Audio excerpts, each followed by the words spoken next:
rose of the ashes. The spirits light up the night. Now, we're live from the Untold Radio Network.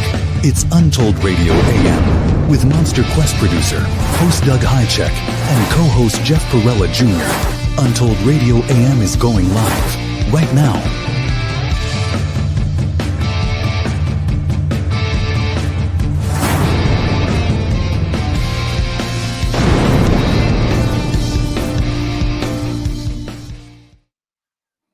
And here we are. Yes. Hello, everybody.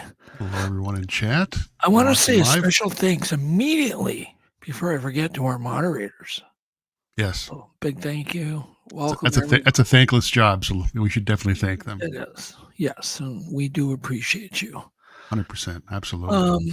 What do we had? Episode 224. 224. Yes, sir. And we have one more. This is the last show before Christmas. Yeah. Wow. That's crazy. Yeah. Christmas is Wednesday, so we're taking the night off. Oh, that's right. We will not be back next week because it does fall on Wednesday. Yep. Sorry, everybody. We have not missed one show in 4 years. Not one, but that'll be the first one. Pretty good track record. Is what it is. I'm going to feel weird that night. Yeah. Well, we have another packed show. Yeah. We have Christopher Noel, Jim Dilettoso, who's an amazing, smart guy, as is Chris. And so we've got kind of tackling an old topic with a whole new twist and a whole lot of backing behind it. And you'll all understand soon. And we're going to need everybody in chat tonight to put their heads together and start thinking along with us. You know, just because we have a topic on doesn't mean Jeff agrees with it, doesn't mean I agree with it, but what it means is I want to think about it. Mm-hmm. I want to consider it. Because I'm totally open, as you are, right, Jeff? Absolutely. I want to hear everything. I want to hear all sides and be challenged, and absolutely. Sure. But there's a lot of scientific backing that some of this information comes from what I've researched, you know. Yeah. So it's going to be really interesting. So anyhow, good show. So we've got other things too, but I do want to say that everybody should definitely open their mind tonight. Don't want any trolls. If you don't agree with us, just turn the show off, go somewhere else, just watch, whatever. But I'd really want to make sure this is one of those shows that gets a little controversial and people tend to get a little upset or they love it. I just don't want any of that in this show. Right. We're all a big family. It's all just stuff to think about. Yep, that's it. Yeah, right, exactly. Yeah, it never hurts to think. Never hurts to change your mind a little bit. Okay, so I want everybody to grab a warm beverage, it's cold winter night, throw a log on the fire, turn the lights down, like Jeff's got his down, right, Jeff? It's nice and comfy in your studio, as it is here. More or less, sure. Yeah, I feel like, I actually have mood lighting in my studio, and I love it. So we're going to let this thing unfurl. It's going to be a lot of twists and turns, because God knows when you get Jim on, like Jim is he's an interesting guy. He's really interesting. I mean, he's not NASA Hall of Fame, but he worked with NASA as a tech consultant. Mm-hmm. Now he's really brilliant, so it'll be really extremely smart guy. Yeah, smart. Oh my God, I always think of Jim as kind of like one of my older brothers. Yeah, because he's a guy you can call and ask any question, and he's going to have a whole lot of answers and a whole lot of people he knows and scientists that he knows that are into the topic. And he's got a memory like, oh my God, it freaks me out. Anyhow, all right, enough about that. Chris is just as amazing. And then we're going to do a 5-minute witness from Kentucky Bigfoot. We're not going to forget tonight. We will get that in. I will not forget. I will not let you forget. And I apologize to them. They have supplied us a whole bunch of these 5-minute, witness things. And this is Kentucky Bigfoot Research.org. They've been so nice, and we Yep. keep something happens every week. Anyhow, we're going to do it tonight, Yep. and then we hope we'll get in the habit and we'll do it every week. For sure. Got So it all with queued that, up. yeah, let's get into a little bit of news. I don't have too much because we got these two guests. We're going to allow extra time. Yep. But let's get into the news. All right. Untold radio news that can be a bit weird is right now.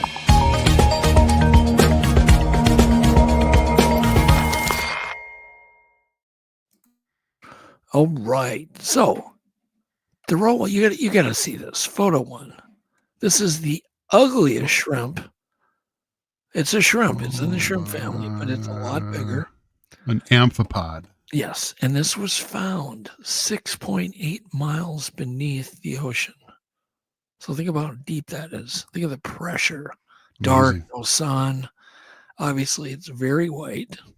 It's a relative to a spider. But look What? at this. How big? Did it say how big it is? I couldn't see that. Yeah. Well, first off, let's talk about the pressure. This Yeah. thing has 16,000 pounds of pressure per square inch on That's it while it's insane. down below. Think about that. That's insane. 16. Over 1,000 atmospheres pressure. That's incredible. Yeah, I think our eyes would bug out of our head, Jeff. Yeah.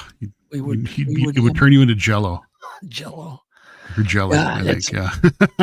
1,088 atmospheres. That's crazy. Yeah, so that's crazy. Anyhow, so they found this 6 point. It's off the coast of Chile, and it's they call it a ghostly predator. It is a predator, and it's in the Atacama Trench off South America's western coast. And it's Right an there. amphipod. It's from a diverse group of shrimp-like crustaceans. And me and Jeff love shrimp. Yeah.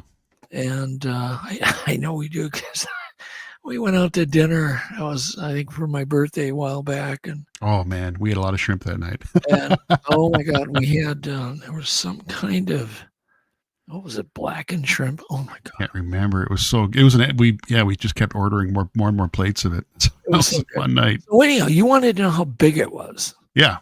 So I'm looking at it and I'm just going to say it's 30 feet long. No, I'm joking. Yeah. I have no idea. It could be an inch, could be 100 inches. I don't know. Well, if My memory guess- serves, and I bet somebody in the audience will know this, I think the biggest amphipod is about 12 to 16 inches long. And that's a massive amphipod. Yeah. But they're down there too. So Is it that- can't be that big, but Is it edible? The one that you just mentioned? probably.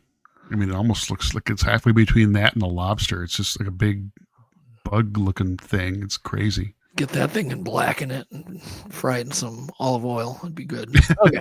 Anyhow, so enough of that. But I always get excited when I see. I really love thinking about deep sea stuff.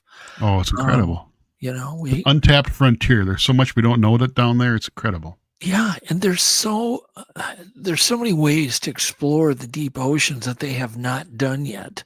Mhm. A man that I work with close that passed away before we could do it. We were building a deep sea and designing a deep sea cam that would stay down, and the audience watching the live cam could raise and lower it thousands of feet. Wow. Right? Someone could take control of it. And it was on a big, basically a loop in the cable. So it was Mhm. hardwired, but it had a loop in the cable, all suspended by air. But that was one of my dreams. I kind of don't think that's going to happen now. But it's at the workshop. I got to show that to you. It's Yeah. partly built. Yeah, Yeah. it's pretty cool. Anyhow, all right, drone sightings. I don't want to get too much into it. People are already sick of it. But there was a number of airports that got shut down last week. Yeah. Around Omaha, Wright-Patterson. Yeah. Stewart International Airport got shut down because of 60 miles north of New York. And apparently they had drones all over the runway, Mhm. or what they're calling drones. Who knows? I think they're drones. Yeah, I don't know. It's just fascinating. We still don't really know. We're getting some clues, but then there's seems to be two different phenomenons going on. We don't really know if they're one and the same, or there's two different things, or if they're sniffer drones. There's rumors about some nuclear stuff going missing, and Yeah. they're looking for that. And yeah, so who knows? Who knows? But there's been impacts to flight operations at multiple airports now. And you Yeah. remember back like last summer, they were shutting airports down all over too, and they never said why. I wonder if Yeah. it wasn't because of a similar problem. Who knows? Yeah. I mean, there's a lot going on that they don't tell us. So who knows? Throw up photo 4. Photo This is where this is why it's a little 4. weird. The next photo, basically. Yep. 1 second here. I think I got it ready. And Nope. this one kind of shows more of the situation.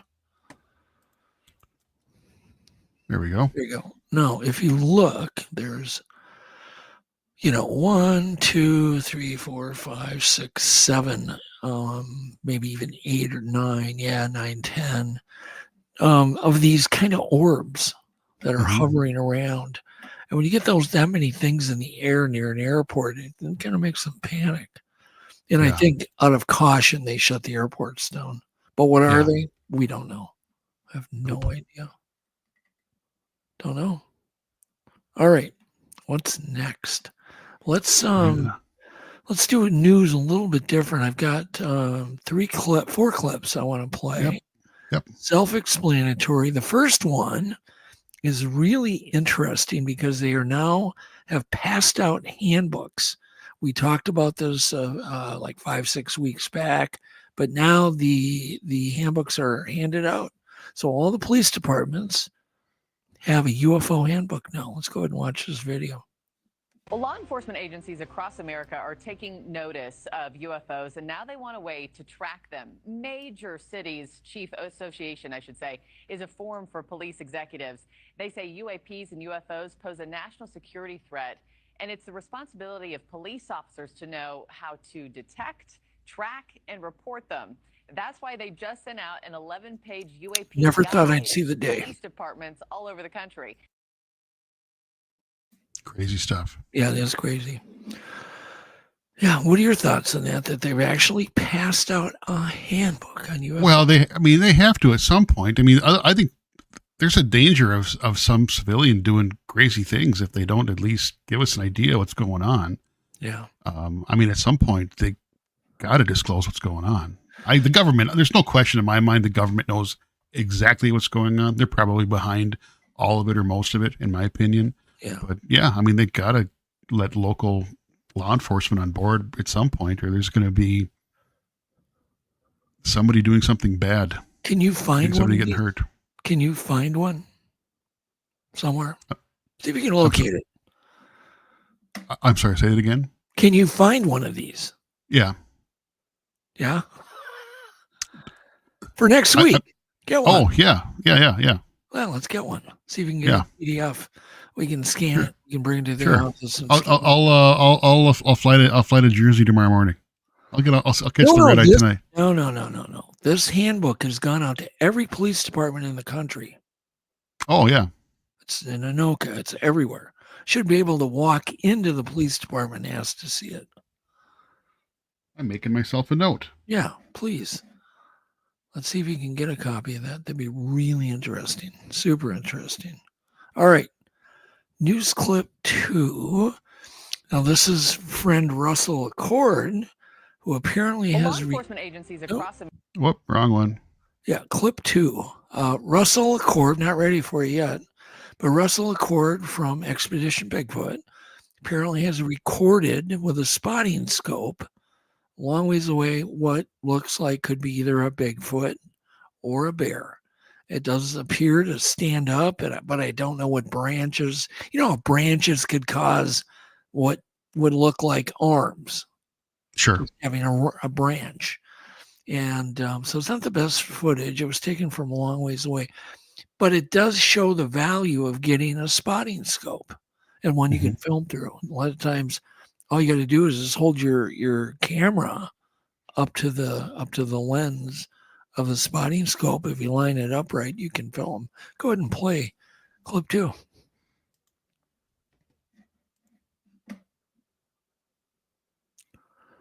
So he sees this thing. He's quite a ways away. I don't know how far, you know. They're going to show it here. There it is. And where it gets interesting, and then we can zoom ahead to the end. But where it gets interesting is when it stands up. Go ahead and leave what I got. Yeah, we don't want to play sound. There we go. They're going to just play it again. Let's go ahead and let it play, Jeff. Yep. It does appear to walk away on 2 legs.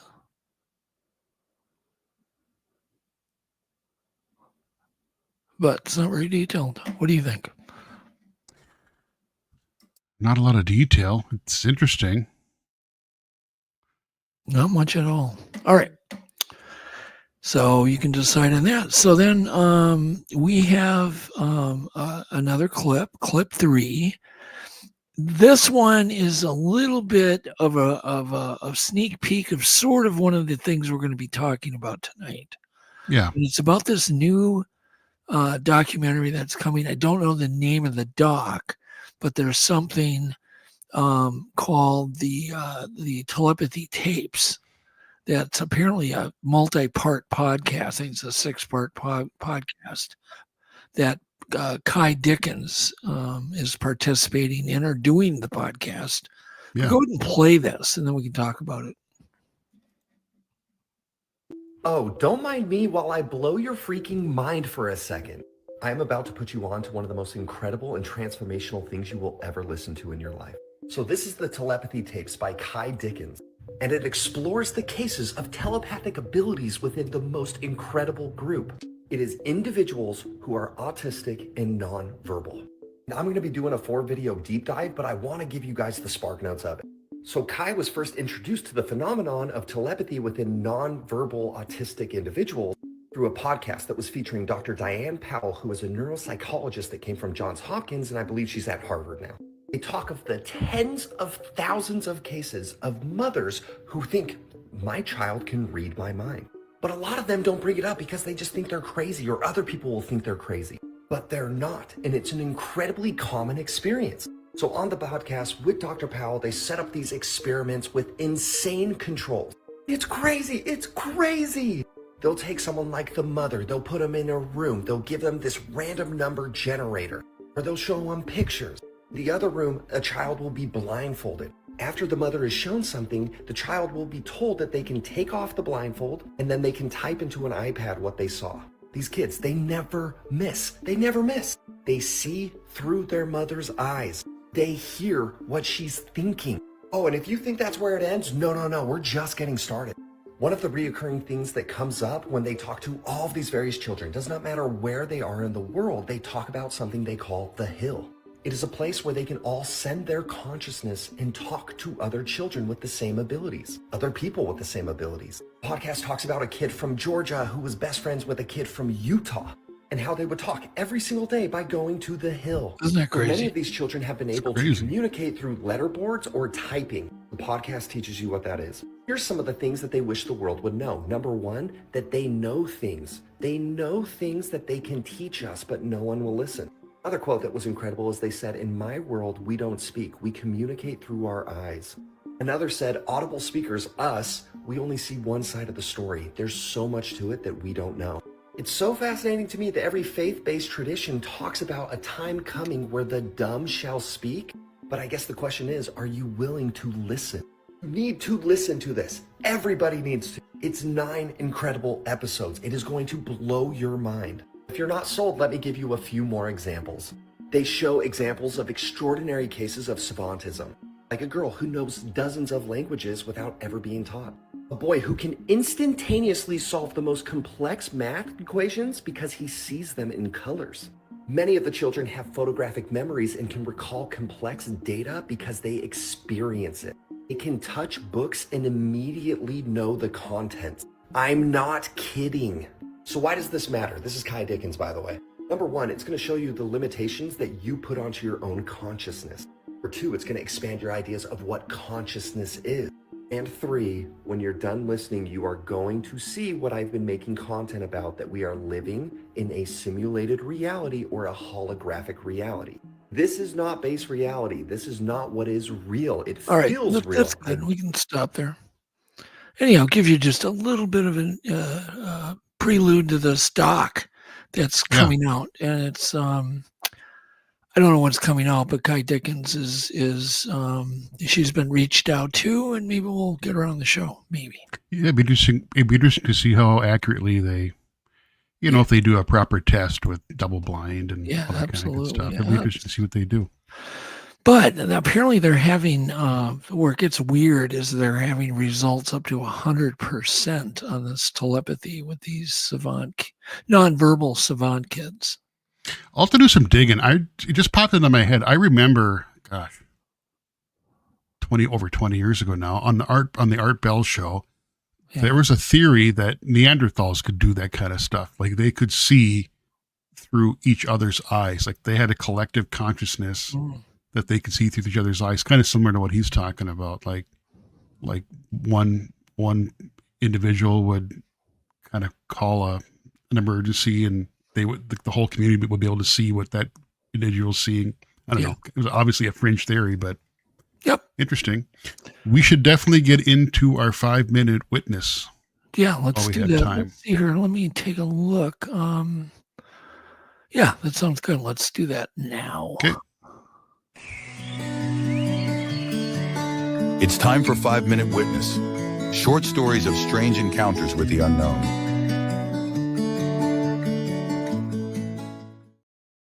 Alrighty, let's get this clip. Yeah, and by the way, this is compliments again of Kentucky Bigfoot, research.org. And they do have, you can go to their website on Facebook. Please join. Go ahead and play it. So my name's Guy Coomer. Start out with that. This happened in Breathitt County in South Jackson, Railroad Street, actually. That's where we lived at the time. It was probably 77, 78. We standing in the kitchen one evening. It was actually a fall evening. And we seen this big, huge black thing start walking past the window. So we looked at it. It looked at us. Of course, my mom and brother was with me. And then it turned around and walked up the hill a little bit. Then it turned back and glanced at us and then kept on going. So we told her family and friends that are close to us. And my aunt lived up the road from me. This is a story I'm going to tell what happened afterwards. She made fun of us, told us we was crazy. And that very night, something had big claw prints over top of her door, which was probably 8-9 foot off the ground at that time. And then the very next night, our neighbors was making fun of us because they said with no such thing as Bigfoot. So they had rabbit cages with rabbits in them. So it got demolished, and they eat all the rabbits. Had a big bloodbath right there in the neighborhood, and that's about it. Hey, the window. How high do you estimate the Bigfoot was as it walked by? Okay, so top of the window was about 1 foot from the top of the ceiling, so that's about 7 foot. Then we had about 2 foot off the ground. The house set about 2 foot off the ground also. So it was standing up level with the top of the window. So that put him 7.5 foot at least. And was there light? There was light in the kitchen.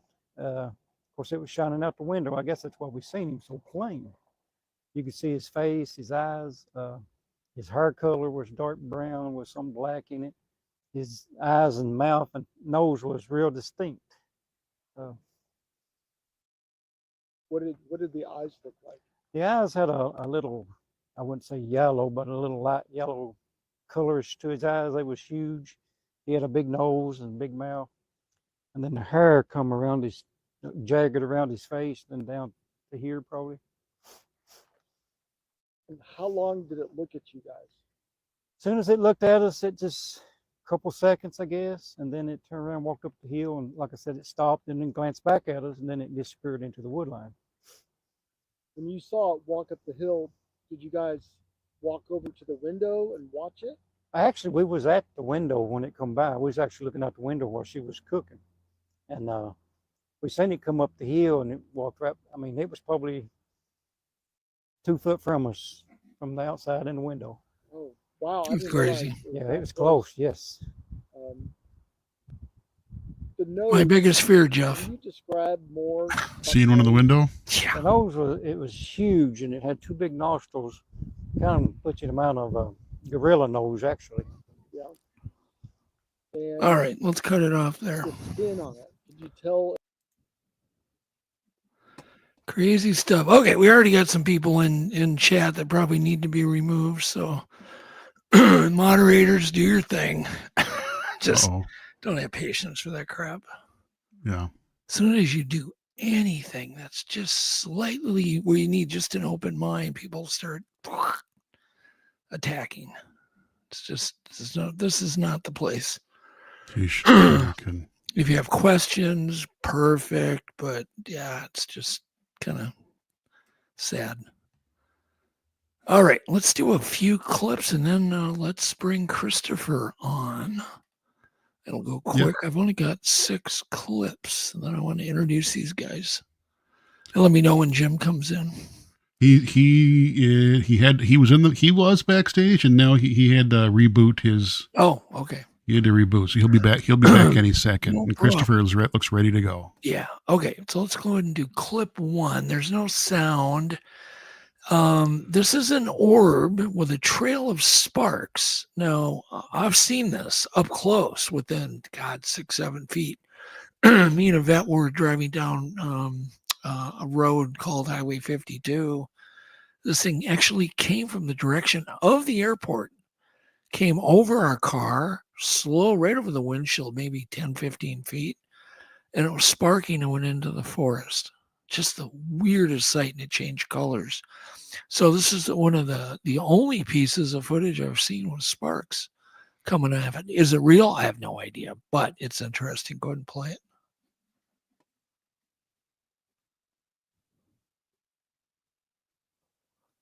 And you can see this thing is blinking, but just hang on here. It's a little weird. Now, the one we saw just was one ball of light, and it was not blinking. Isn't that weird? Strange. So strange. And Adam called me up, and he saw one sparking. Him and his wife both watched one. Had sparks coming off it like Buck Rogers. That's wild. All right. Clip 2. It's no sound needed. It's just this massive grizzly. I mean, this thing's been eating pizza, Jeff. It's absolutely massive. I know a little bit about that. Clip 2. 1 second here. Let me get the sound turned off. Get it all queued up. Look at this thing. That is a big bear. Gosh. Talk about respect. Yeah. I'm not going to mess with that. That guy wandered up to me. I'd be like, oh, geez. He is well fed. That's just amazing. All right. Magnificent animal. Beautiful animal. All right. The sound is good on this one. And I've seen these videos before where a guy will be driving his boat and all of a sudden animals start thinking it's an island and they start boarding the boat. Go ahead and play clip 3. This is when your boat turns into a zoo.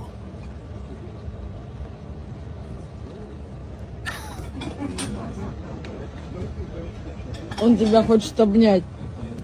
A little intimidating with the color. They're usually pretty chill. I would like. And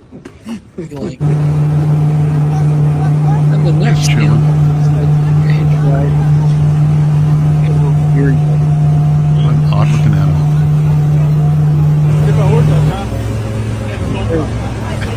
This. More friends.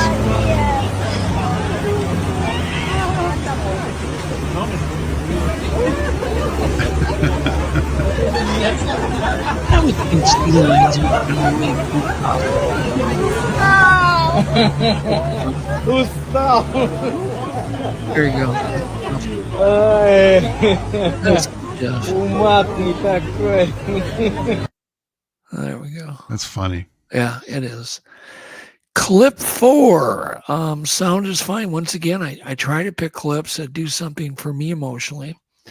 This is a orb swarm. These are quite common. A lot of people don't notice them. They're seen during the day. This is the same thing we had in our yard, like above our house, swirling all over our trees, our grass, our lawn. Really close to you, right? I mean, really close to you? Oh, I was 30 feet from these things. Yeah. I was trying to park my boat, and Yvette screamed. We did get footage of them, but she got the footage when they were going farther away. My phone got burned out. Burned my boat out, burned all of our TVs out, burned our all the low voltage things like the burglar alarm, all that stuff got burned out. So it had an effect on our home. But this is what they look like. Go ahead and there were easily this many, but they were in our yard. Some of them were 2-3 feet off the ground. They were just round balls. And you can even see they kind of travel. But if you go back, you can even rewatch this show tomorrow or whenever. Study this footage. Blow it up because you can actually see these things going into each other, coming out of each other, locking onto a buddy. They're not birds, even though they would be mistaken easily for a bunch of birds flying south. That's wild. Yeah. In Mexico, they call these armadas. Here we go. What else we got? See, clip 5. And I'm not sure this UFO-shaped drone cost a ton of money, but man, it sure got wrecked. Go ahead and somebody built a UFO-shaped drone.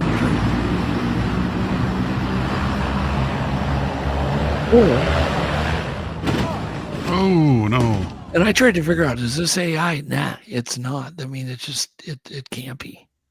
It's manual control. I play with AI stuff all the time, and I don't that know. looks real. It does. It's like, it was an expensive day.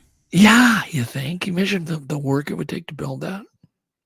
Yeah, and it's all gone. And it was probably pilot error. Probably. Which is sad. All right.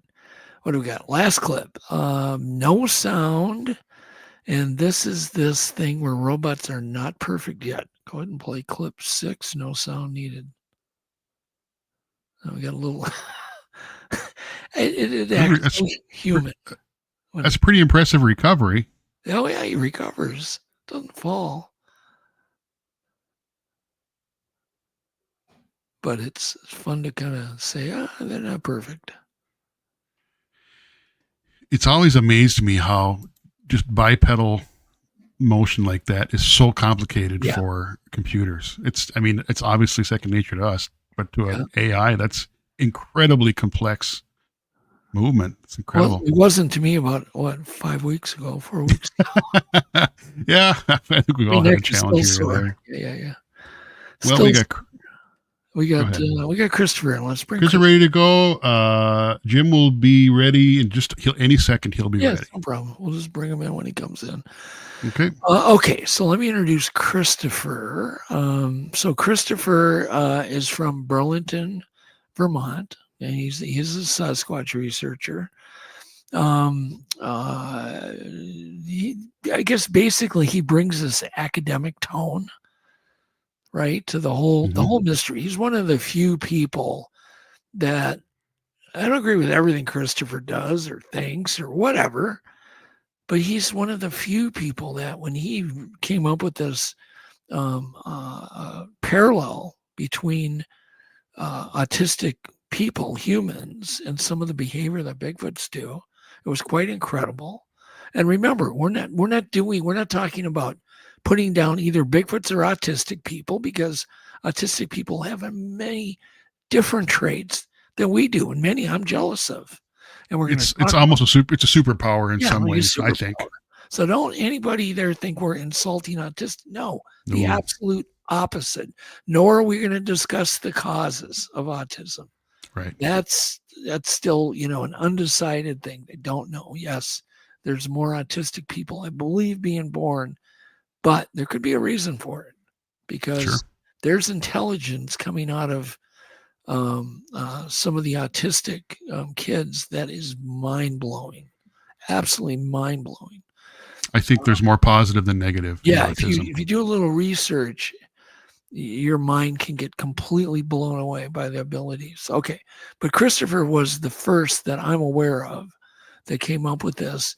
It came out right about the time I was witnessing on a certain expedition, especially this extreme autistic behavior. And I went, God, that's just, it was almost like my own unthought out conclusion. And then when he came out with this, I was like, ding, ding, ding, ding, ding.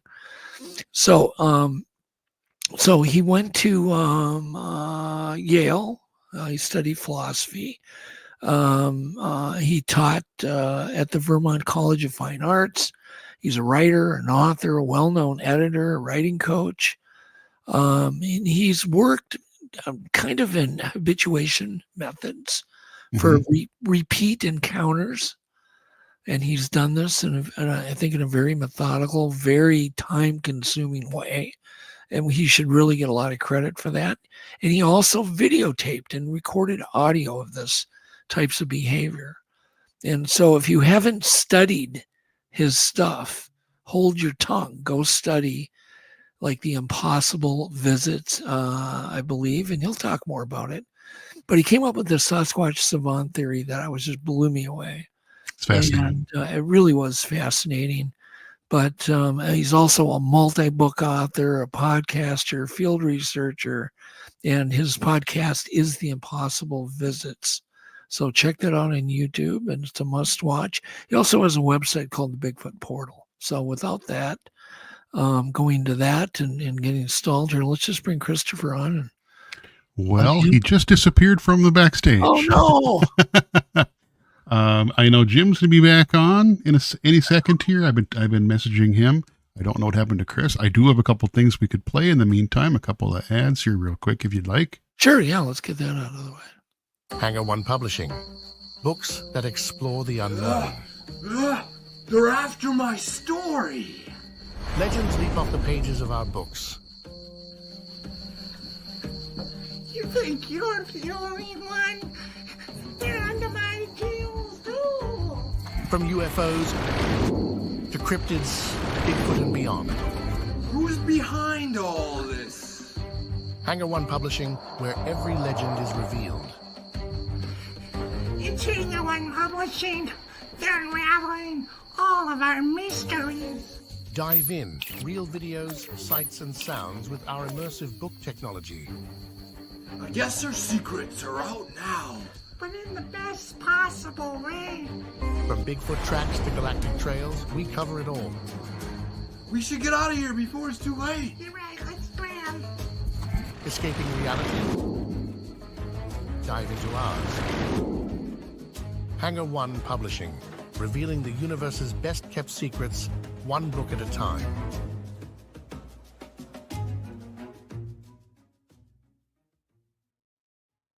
Show your support for the Untold Radio Network family of shows and join in on the conversation by using super stickers and super chats on YouTube. Got a question you want answered? Ask it live via a super chat and get real-time responses from our shows, knowledgeable hosts, and guests. Help keep the Untold Radio Network shows running strong. We need your support. Send your super chats and stickers now.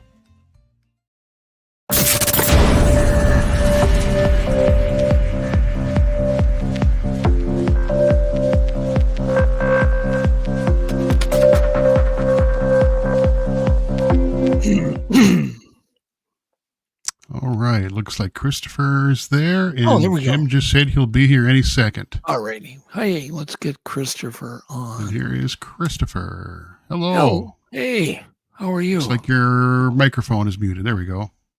Christopher, can you hear us? I think he's frozen.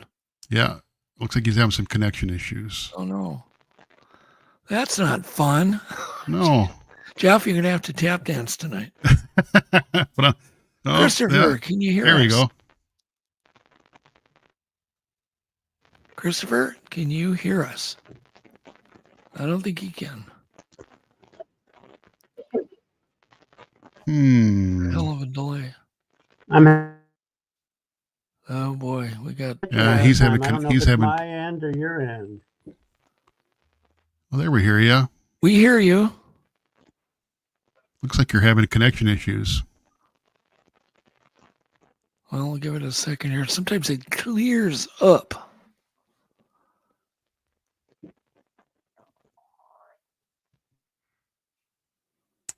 It's going to be one of those nights. Yeah. Right. Chris, can you hear us?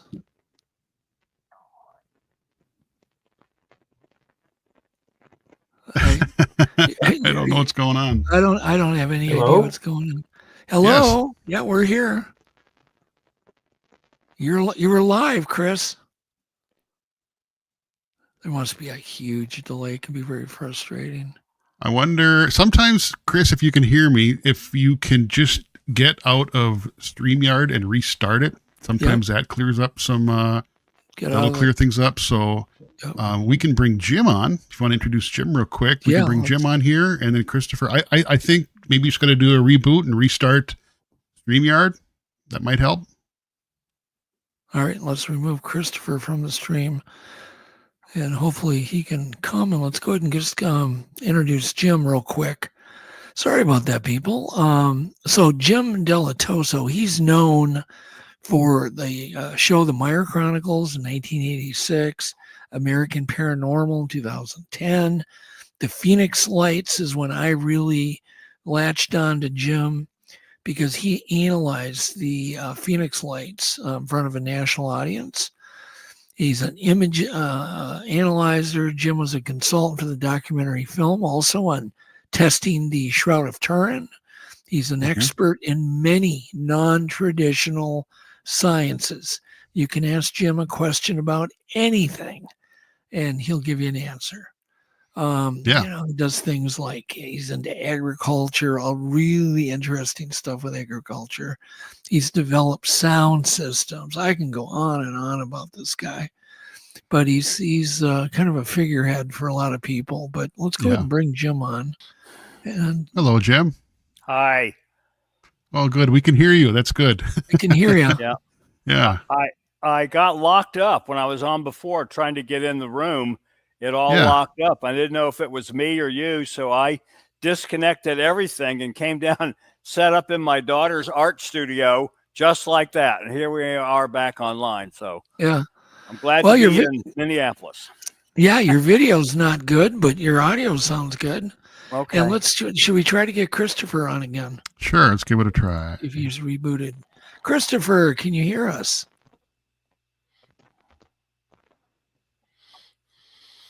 I don't think he can hear us. He's poor Chris. Oh, that's no fun. We've had Christopher on with a perfect signal before, so you wonder. There's gremlins in the system. Yeah, and people go, "Is it us?" No, well, it isn't us. It's just the connection rate.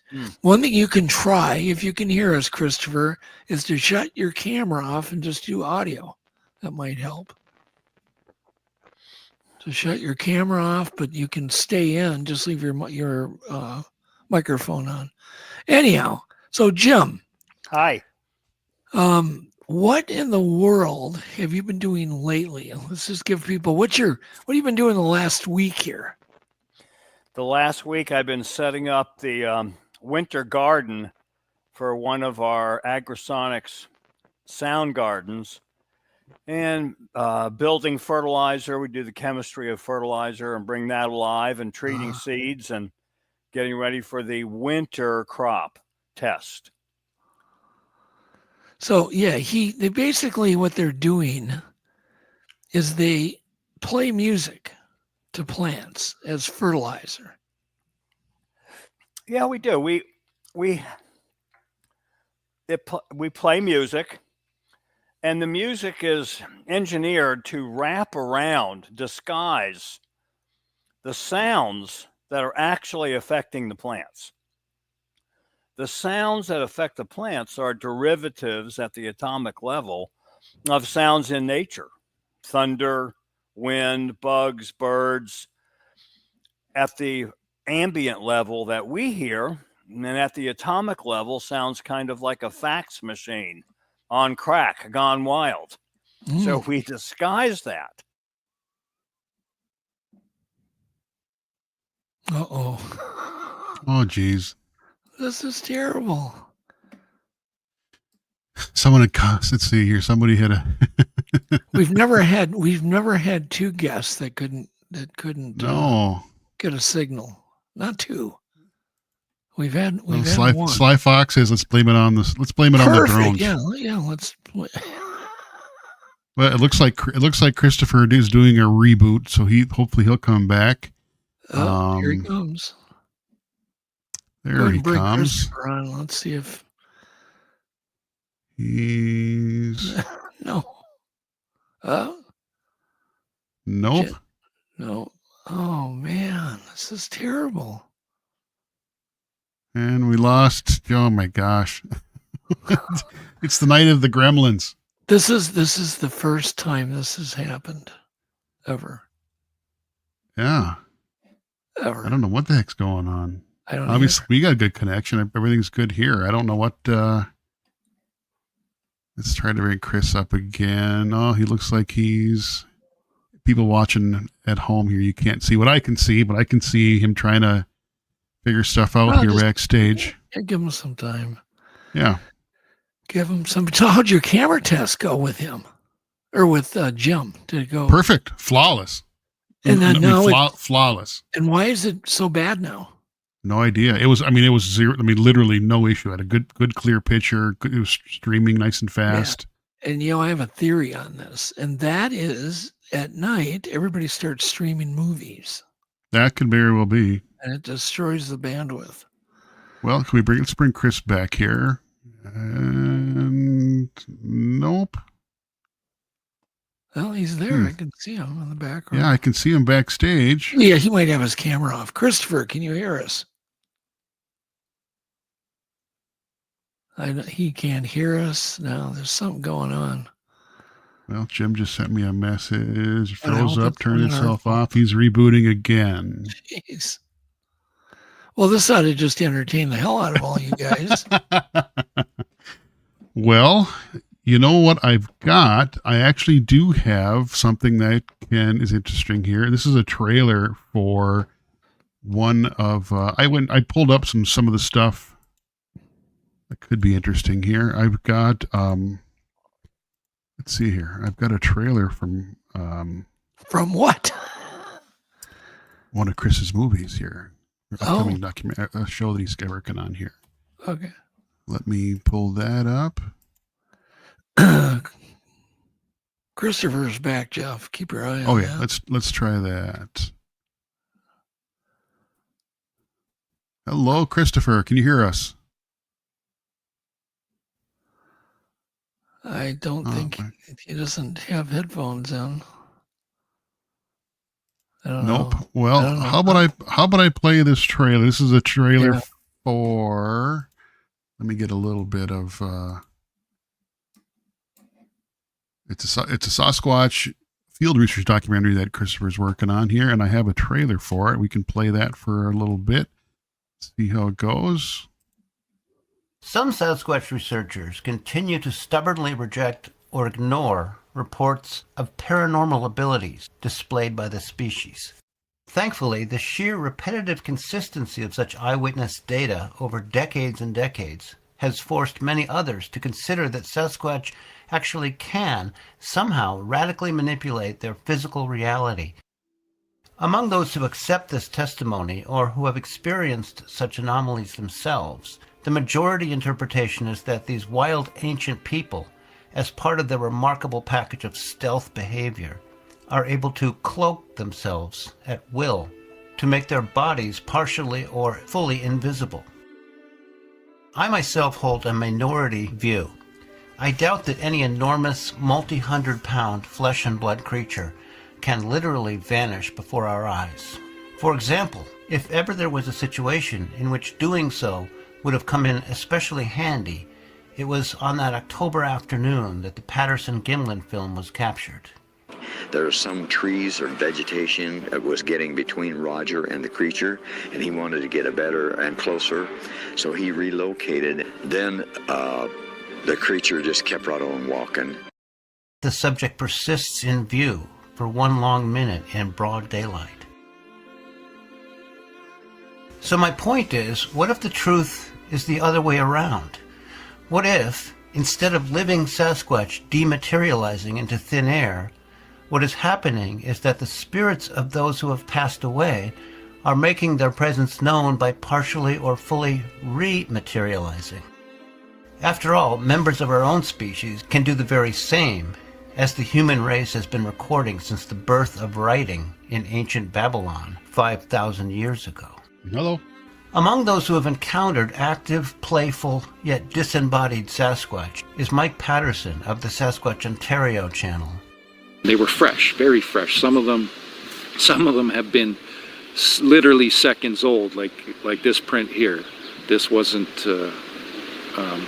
there seconds earlier. I had just swept the area with my flashlight, checking thoroughly, and then suddenly I look again, and there's an 18-inch adult print, and as standing beside the car with Dwayne, suddenly he's sweeping too with his flashlight, and he says, "Don't step back." And there's a younger individual's print directly Jeff, behind me that right just there. appeared. Do we have No. Christopher? Let's try him Let's see again. here. Hello. Christopher, do you hear us? Hello? I do. Can you hear Yeah, me? we hear you. Yes. Oh, yes. Oh my God. Hooray. I don't know why. What happened? Is Jim having issues too? Okay. Well, we have good video and audio right now, so Well, let's roll with it. The audio's not the greatest, but so Well, it's pretty glitchy. Is Jim having issues? yeah, Yeah, Jim's he's having similar issues. He's in the middle of rebooting too. Yeah, we don't know what's going on. We don't know. So anyhow, go ahead and tell us how you put together this Savant Sasquatch theory.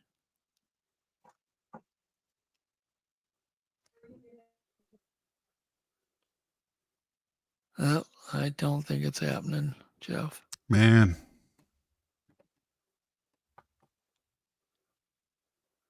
Well, this is a little frustrating.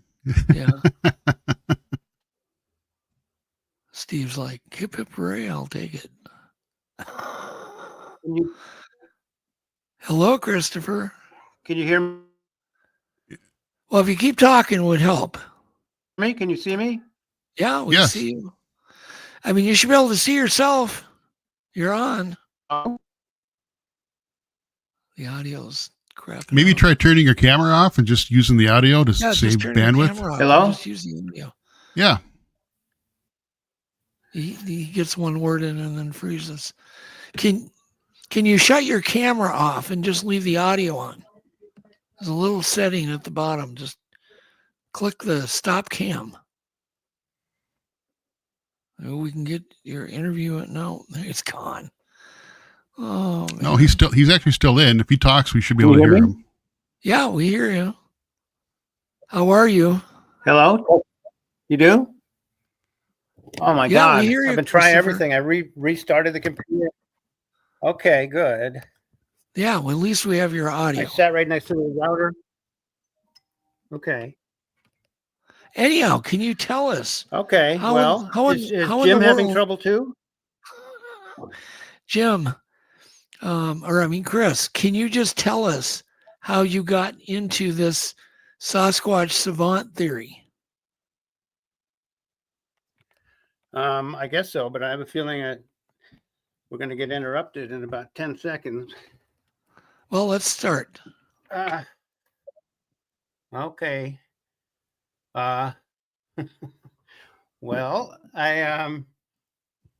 let me see. I got to get my head together. I've been frantically trying to get connected. Hello? Yeah, we're here. Oh, you can hear me. Oh, yeah, Yes, yep, we can hear you. Okay. All right. I just, so, Well, studying the species for many years and being a student of the species, I was taking note of their various strange attributes, or more to the point, the very impressive attributes. And then one day, maybe 10 years ago, I saw a documentary about autism. And, I'd known something about it before, but the documentary went into lots more depth, and from the point of view of autistic people. And so then I began reading memoirs of autistic people, such as Songs of the Gorilla Nation by Dawn Prince Hughes, and Exposure Anxiety by Donna Williams, and others too. And I started realizing that there were all these affinities between autistic folks and our favorite massive species. And so I started, connecting the dots and realizing, first of all, that they structure their environment. They make structures. Well, we all do. All higher primates make structures, but they seem to quite concertedly change their environment to surround themselves with sameness and consistency, and the same forms, the same structures over and over. Very, very common motifs or archetypes that they use, from teepees to asterisks to tree bends to leans. Huge tall trees will be stripped of their bark so that they look like telephone poles and be leaned up against another tree. And obviously their roots weren't here, because you can just tell, like, the roots of the other tree are there instead, so it wasn't them. And then I came in contact with Angie of Snow White Bigfoot, and recognized that she was interacting with her local Sasquatch group in a very similar way to how counselors and loved ones interact with certain autistic people who are not verbal and not comfortable with direct communication. So there's an indirect form of communication, which in the case of Snow White Bigfoot. Oh, sounds like we lost him. Yeah. Oh, well, Jim is here. Let's see if we can hear Jim. Hello, Jim. Okay, can you hear me? Yeah, I can. Hey. You can hear us. We can hear you. Very good. I can hear you too. So I moved and rebooted. All of a sudden, it just went off right at the point where I said it sounds like it's music wrapped around a smoke alarm on crack, gone wild. Yeah. That's what the sounds sound like. And there are many sounds, but they don't get much better than that. So over the years, we saw it as being very important to create an ambient background that was comfortable for the plants, like the sound of rain and birds and thunder, and other sounds that could be part of the environment for humans to be comfortable with, like background music. Yeah. So we have developed, re-engineered a way to blend those ambient sounds in a method of phase intermodulation function, for those of you interested in geek talk, that we create standing waves that have an effect on the minerals that are in the plant, like a tuning fork in a piano. So we treat the soil, we treat plants, we treat the pollen, because it's a principle in nature that has been going on for millions of years, affecting plants and other living things, particularly thunder. All right. Jim, if you can hear me, we want to get on the same page now. Christopher was talking about some of the autistic traits that he saw in the Bigfoot species that made him connect some dots. And I know you've got a lot to say on autism, but let's go ahead and Christopher, if you can hear me, and you can continue on where I can hear were. you. Okay. Yeah, we Can can you hear hear you. me? Yeah, Yeah, if you can and hear see you. us, we better. chances are we can hear you. That's all we can ask for. We got to make use of this precious window here. All right. So, I mean, I could go on and on about. I want to give a little bit of an overview of where we are right at this moment, because all of the affinities that I've found. Oh, there goes Jim. All the Oh, no. affinities I found between. This is just one of those freaking nights, isn't it? Yeah. All the Yeah. affinities that I found between Sasquatch and autistic people, especially autistic savants. Right. They echo with the fact that currently we're experiencing this incredible podcast that you just talked about a few minutes ago, where autistic people who are profoundly autistic in the sense of being nonverbal, and so far children are the ones that these two researchers are studying. They have this high proficiency of not only telepathy, that's just the tip of the iceberg, but all sorts of other remote viewing, clairvoyance, ability to converse with discarnate spirits of their loved ones, et cetera, et cetera.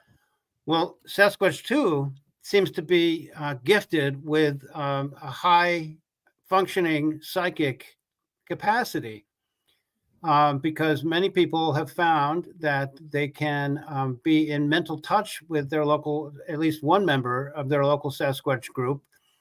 Sometimes many more members. Sometimes it's a whole human family and a whole Sasquatch family. And more often it's one human person and one Sasquatch. I experienced this directly with my friend in Texas, and I can go into that. But I find it fascinating that we're right now at this juncture where not only are we talking about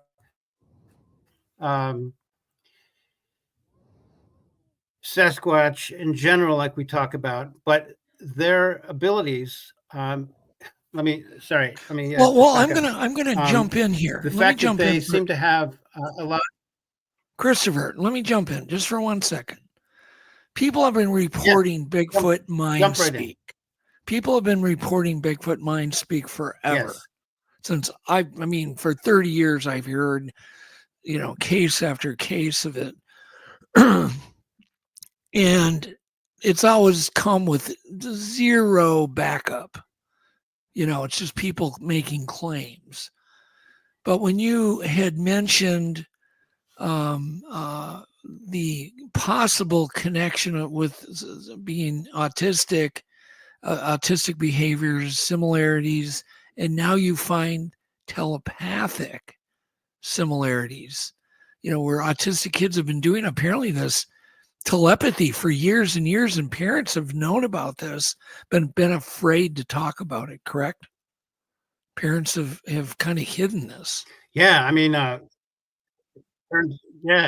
turns out, as revealed by this podcast, the telepathy tapes, that not tens of thousands like the previous person your clip said. That was the only part that I disagreed with, but hundreds of people from around the country and around the world have now learned about this project, and they've been gravitationally pulled to be in touch with Kai Dickens and Diane Powell, because they too, though they thought they were isolated and alone, nobody else was experiencing this. Right. They were experiencing the very same things that all these other folks were experiencing. And so it's snowballed. And luckily, this great filmmaker, Kai Dickens, has signed on and started out skeptical, and has been persuaded by the repeated, just almost perfect hits that she gets from these kids, usually with their parents near them, but not communicating with them. And yes, the experimental controls have to be made even more stern and rigorous when they go to the University of Virginia, as they're going to do for the documentary. But so far, it's been, across the room. And the mother of the kid will be sitting there for moral support and kind of for comfort level. But the the kid will be able to tell you what number you're looking at from across the room. Here we go. And so I find it fascinating that this podcast, which I learned this morning is the fourth biggest, most popular podcast right now in the world on planet Earth. It's just exploded at the very same time as this whole drone incursion and other anomalous display in our skies almost everywhere that you can think of. People are seeing these things, and it's all coming together at the same time. And I find that really fascinating. I know we're supposed to talk about Sasquatch tonight, but I thought I would just make the point that we're at this intersection, this dynamic intersection right now that I both celebrate and find unnerving. It is unnerving right now. There's a lot of changes that we can kind of maybe all feel. I think everybody I talked to said something's coming, something's changing. We don't know what it is, and it's a good time to talk. And about I've heard that for years, you know. Well, we've been hearing that for hundreds and thousands of years. You know, the millenarians said, well, the world is going to end. And what was it, 1833? And they went to the mountaintop. So we've been hearing this, and 2012 was supposed to be a huge inflection point. And we keep passing by these deadlines, and then nothing ever comes of it. Well, this time we have objective kind of demonstration, manifestations to point to kind of match up with the prediction. Yeah, no, it's a wonderful time to be alive because we don't know what's going to happen. We have no idea. But excuse me, now my voice is going. Did we ever come to any kind of conclusion on the autistic parallels with Bigfoot in your mind? Where do you feel the theory has gotten stronger in your mind over the years, or has it been weakened a bit? In other words, no, it got stronger and stronger as I put together the book Sasquatch on Autism, because I was able to find 12 different parallels between the two. It's not a perfect fit. My sense, my hunch is that back in the day when we split off from our common ancestor with Sasquatch, that common ancestor was equipped with a strong version of this savant, autistic savant, gifted capacity, a genius capacity to get along in the world, to understand the world better than we can. And that then the line of Sasquatch evolved over however many thousands of years, and our species evolved over however many thousands, and we both now have our own version, our own kind of I forget the word, our own kind of reflection of the original autism.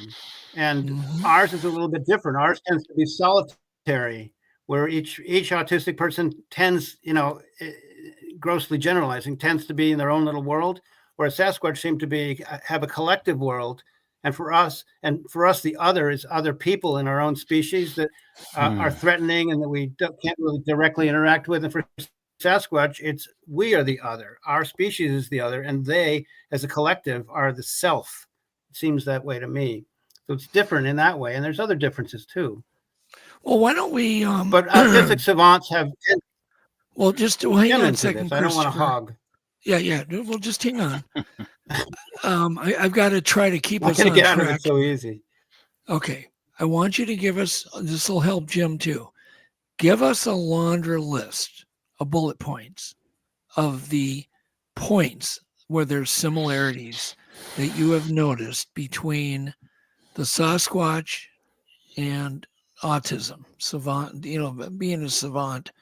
Can you run through the laundry list?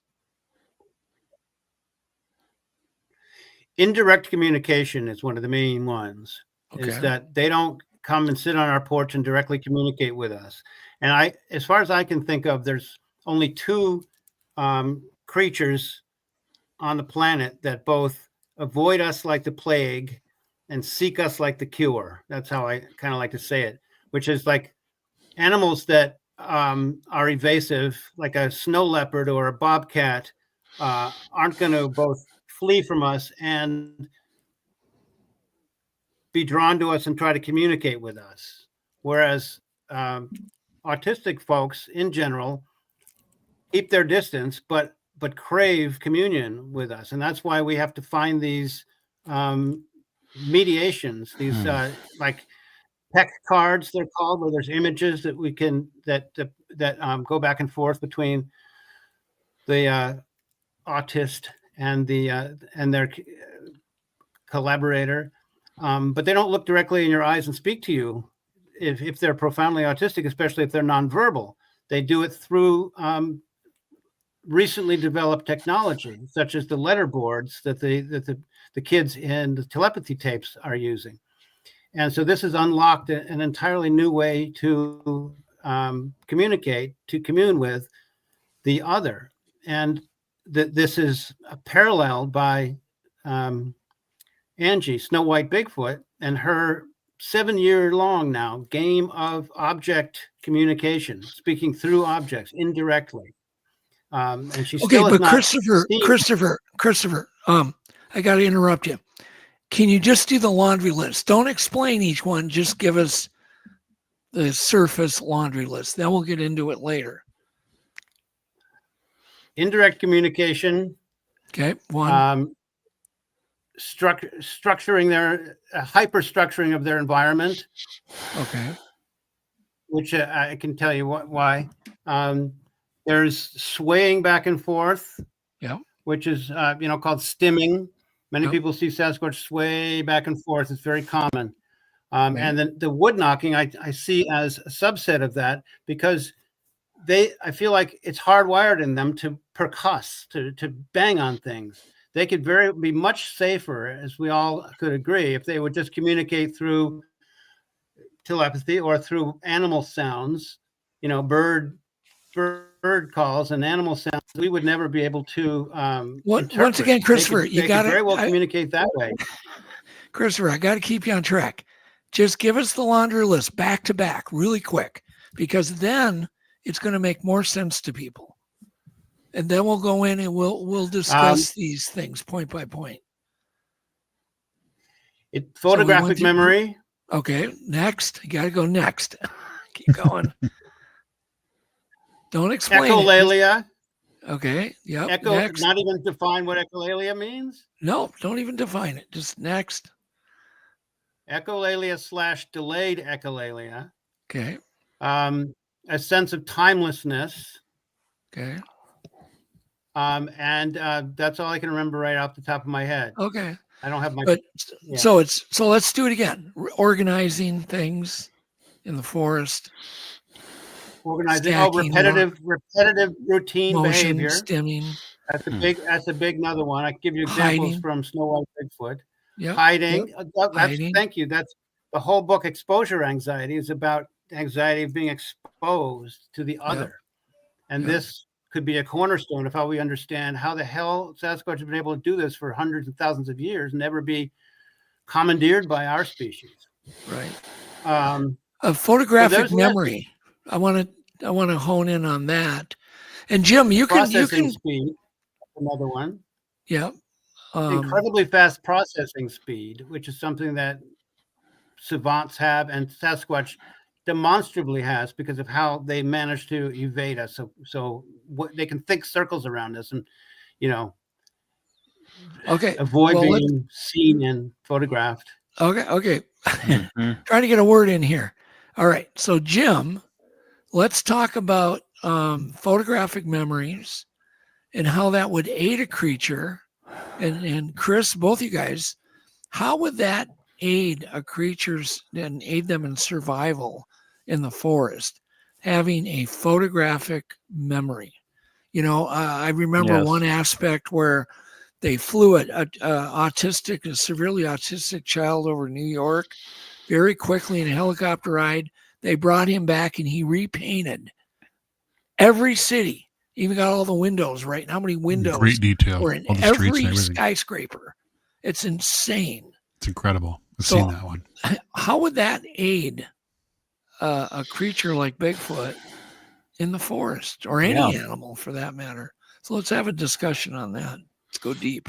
Well, it seems to me that the photographic memory part is crucial for remembering where food is and where water is and how to get there. Humans out in the forest and in the garden can get used to recognizing plants in their proximity to each other and go, oh, I know where I am in the garden. I'm in the southwest quadrant up by pod number 18. In the woods at night, photographic memory goes along with smells too, and remembering things better that I learned from my friend Scott Flansburgh, who teaches people how to add large rows and columns of numbers in their head and how to remember things for a long time. And it's to add a color like synesthesia or an aroma. Some aroma, any aroma. When you're trying to remember someone's name or remember where you are, it just makes it get stored deeper. You don't have to remember the color or the smell later in order to remember the person's name. You want to have as many environmental conditions as possible going on at the same time that you're storing something and remembering it. So creatures that live out in the woods, and I'm particularly fascinated by all the work you all have done with Sasquatch. I watch it from afar and up near, of something that I really appreciate the things that you all and your colleagues have to say about communication, particularly as it pertains to, let's say, the inner planes or interdimensional telepathy. It's a big thing. Telepathy and free will and talking and remembering where you are and surviving based on knowing where you are and what's dangerous and what's useful. So it seems to me that Sasquatch kind of has it figured out. I don't think they get caught accidentally that often compared to how often they come out and places that they go. I think it's far less often. When they are seen, it's either because they want to be seen, probably not, but if they want to be seen, or it's an accident that happened. And they remember where humans come and go and where they don't go. And I'm interested in what Christopher said about stimming, which has become a we'll talk about interest. stemming next. Yeah. I've actually witnessed that too. But the photographic memory, Chris, you would think that would help them so much, because I would imagine they maybe have a greater range than maybe even bears do. Bears, will have a very large range. Maybe Bigfoot has a bigger range. You're going to need even a better photographic memory, I would think. What are your thoughts on that? Yeah, for all the reasons that Jim just enumerated. Plus, to me, pattern recognition is huge, and that's huge in autistic savants too. And to be able to commit to memory years worth of patterns of the human beings, our species, all around them, and in however extensive their range is, all the humans and what they do in all those places to maximize these the Sasquatch family, each Sasquatch family's ability to kind of live in the negative space to our positive, or else we're the negative and they're the positive, just kind of in syncopation with us. Yeah. In order to do that, I think you have to be able to commit to absolute memory by heart, every little group and individual behavior that you're liable to come within, close to. And also, as Jim was saying, just regardless of evading our species, just to survive, especially in winter in northern climes, either they go underground or they have to remember where things are buried. Birds can do that, so that's not necessarily such a feat. But they have to basically commit to photographic memory every square foot of their territory, because if there's a trail camera up, we know they're not going to get caught by it. So it can only be that either it smells a certain way, or it emits a high-pitched sound, and or that it sticks out. Like if someone took a dump in your living room, it's so obvious, forget about the smell part of that. It's just like visually. I think that they have visual acuity and pattern recognition that allows them to kind of map in a way that we can't, unless we're a very special person like an autistic savant, map every single corner of their world. Well, how and then well making all these structures. How well has this been studied? Has there been any major scientific papers written on autistic savants and what their capability? In other words, do we even know what their capabilities are? Do we know where it ends and begins? Well, I mean, obviously, we don't know the full extent of it, or else the telepathy tapes wouldn't be such a revolutionary. Well, what's revolutionary about her film is going to be just bringing all these people together.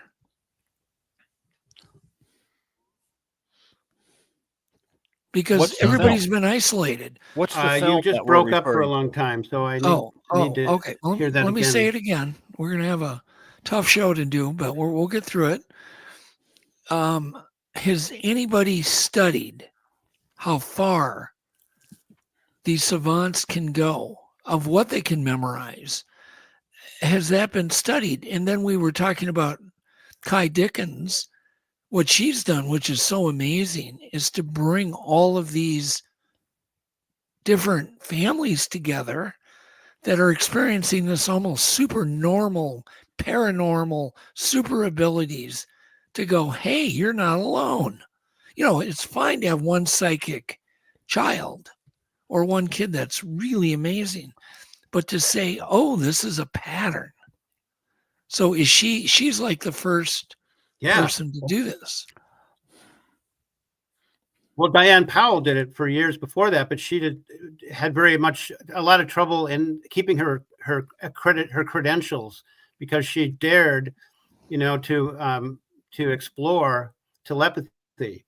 So her certification was revoked initially when she published the ESP Enigma, her book. And then she managed to wrestle it back through long conversations and proving that the science in it was verifiable and repeatable. So, but there's been lots and lots of studies of autistic memory and visual acuity and pattern recognition. And I was able to use a lot of them in my book, and I don't remember them because it's been several years now. I don't remember chapter and verse, but there have been many, many. And one fascinating one was, they had, I think they were 2-year-old kids. They were little kids, not babies, but really young. I think they were 2 or 2.5, and they could track their vision, their gaze, where it landed on a movie, and the neurotypical child would focus on the people and the interaction between the people, but there were like geometric shapes kind of put in the periphery, and the autistic children would prefer the shapes, fascinated by the movement of the shapes and not the people. So there's a certain kind of different mindset, and I think that goes with, to me, it goes with Sasquatch and their fascination with repeating the shapes that they make in the forest. I think they care a lot about structuring their environment visually, geometrically, and you can find the same basic menu of structures in Australia, in Russia. You watch any Sasquatch field research in other countries, and you find the same things that you find here. It's incredible. It just seems to be deeply seated in their psyche. Gentlemen, can I ask one question? How many individual Sasquatches make up the population of Sasquatch in the world? Do we think it's 100 or it's 1,000 in the world?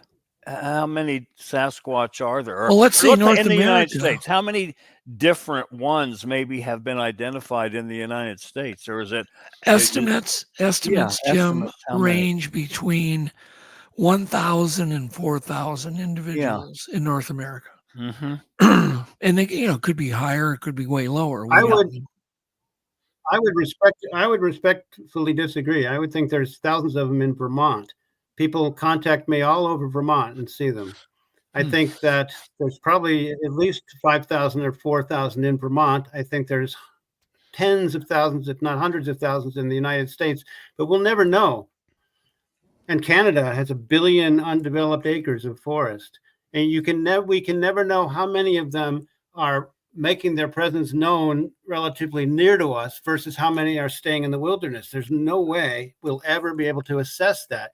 And they'll never go on the endangered species list because we can never make a count because of the nature of the beast and how they don't allow themselves to be counted.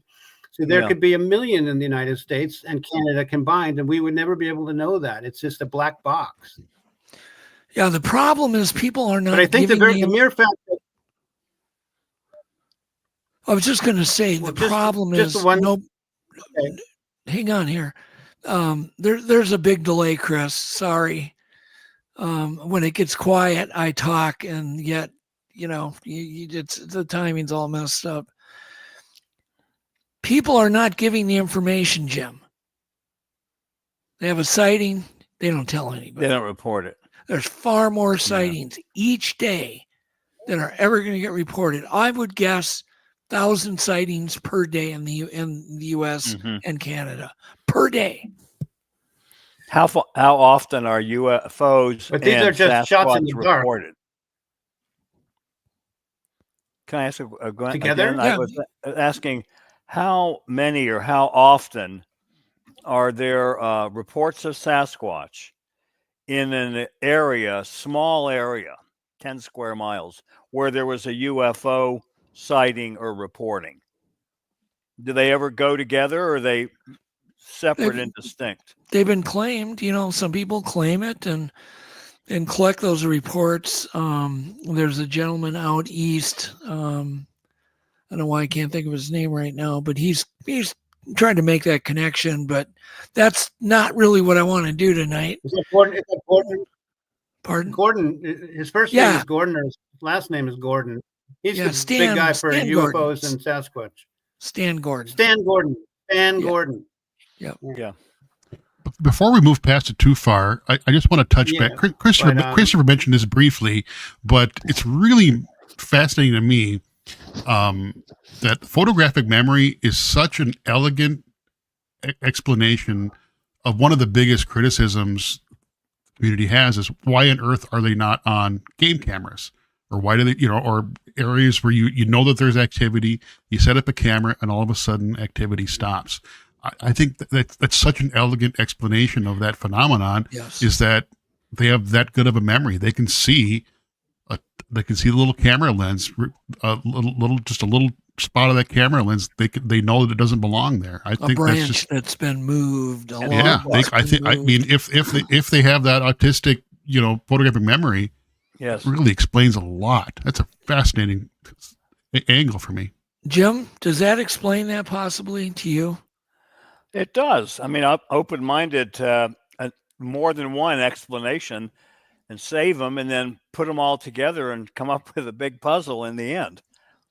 Yeah, it sounds sensible. Yeah, I'm interested in ways that Sasquatch has tried to communicate with humans.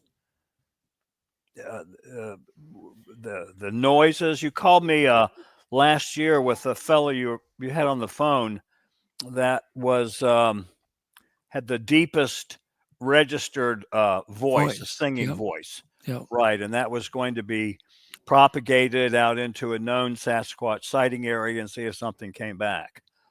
And it seems to me that they're either hiding and they never say anything, or they know that humans are listening, watching, and doing something and would try to communicate. I mean, is there an attempt at communicating? Absolutely. Chris, you can definitely talk on this one. Their attempt is usually mediated by object. Like a log hitting a log. What usually happens is that people. Well, that's what we did. The wood knocking usually seems to be communicating between Sasquatch rather than to us. Although if we knock on wood in the right circumstance, they might answer, but it's hard to know whether they can't tell whether it's a human or one of them because, it's hard to disguise yourself. I mean, it's hard to be obvious who you are when you're just knocking on a tree. Can you hear me? Everybody seems to be fluctuating. I hear you all over the clearly. place. Yes. Yep, I'm listening. Yes. Okay. So, we were going to talk. Communication. What usually happens when a place becomes a habituation site, as we like to say, is that Sasquatch make their presence known, but usually at night, in a sort of a fleeting way. Like they'll they'll tap on the window and then run away, or they'll throw pebbles up on the roof, and the people there can hear them bouncing down when there's no. Now everybody's gone. There you are, Jim. There you are, Jeff. No, we're here. We're here. We can hear you. Keep talking. Don't worry about it. Let us worry about that. And they'll leave gifts. A big part of it is they'll deer. They'll leave gifts on the porch or nearby. They'll leave beautiful rocks or feathers. They'll leave the leg of a deer or a dead a dead beaver or something on the porch. And Like it's my kind of an cat does. overture. It's the thing I was saying before. They completely avoid us, but they also can't help because of, I think, a profound kinship between our species. They can't help overtures. They're not direct, they're indirect. So then play will like Angie, they will reciprocate these overtures by giving a gift back, taking the gift that was offered and putting something in its place. Or people will go outside and they'll find their belongings rearranged in a very particular way, not something a raccoon would do, or a bear. They aren't just strewn about, but they're like, if there be a pumpkin here and a gourd over here, they'll be switched. Things like that happen all the time at Angie's place in Snow White Bigfoot, which is a YouTube channel that I recommend anyone out there who doesn't know about that. And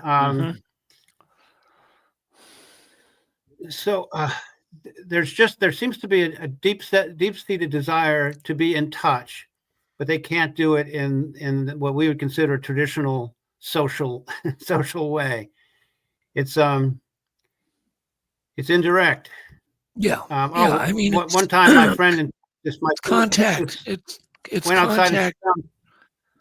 It's non-confrontational contact. They'll slap a house and then run. Right. It's a glancing blow. Do they laugh about it when they're running away? Of getting together with you. They may find it funny. You don't know. Yeah. We don't know. So, I mean, they pull lots of pranks. They do pull lots of pranks. My friend went outside one morning and found her garden hoe, 50 feet up in a tree, hanging on a branch. I think they like to have fun too. They play. They have fun. Yeah. They tease us. Yeah, especially the juveniles.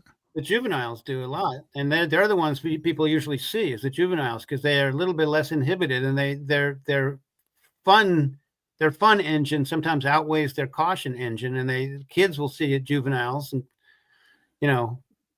briefly. It's always brief, and they always correct it by simply walking away, casually walking away. So tell us about this is my friend Lisa, who's been posting those questions. Chris, tell us about your interactions. You went out many nights and interacted with them. Well, when I was visiting the habituation site, and I say habituation site, and anyone who doesn't know, I just mean like Jane Goodall kind of and Diane Fossey, where the two species become a little bit less leery of one They're a little bit less freaked out by being in close proximity. But with Sasquatch, it's 99% of the time at night. You know that they're going to be there when you go out? I filmed one in Texas. I could tell you about that. My three-step process. Okay, we're just jumping all over the map here because of the delay. So what we need to do is, can you tell us about your interactions? You would go out day one. What would happen day two, day three? You had repeated interactions. Yes, well, it wasn't so much day one, day two, and day three, but you take 100 days and there'd be interaction in like 19 of them. Okay. What I do in order to raise the odds is, and I recommend, go out in the forest, and even if it's a small forest near civilization. In fact, sometimes some of them seem to prefer those. And you find structures that don't look like human structures, or they're suspicious. Then you leave out an audio recorder, preferably one that can be programmed to just record at night. Then you listen to hours and hours and hours. And if you hear wood knocks or whoop, or trees being pushed down on a still night, you can pretty much figure, it's never going to be 100%, but you can pretty much figure that those structures were made by the same creatures that produced those sounds that you hear on audio. So then step 3 is to go out there and sleep there at night. And when I would do that, I would often hear wood knocks.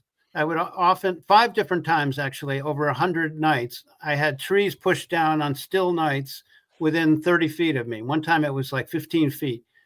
And these were healthy trees, so that it was like crack, crack, crack, crack, bang. And you could tell that the tree was putting up resistance and it had to be, forced over. I had a thermal camera.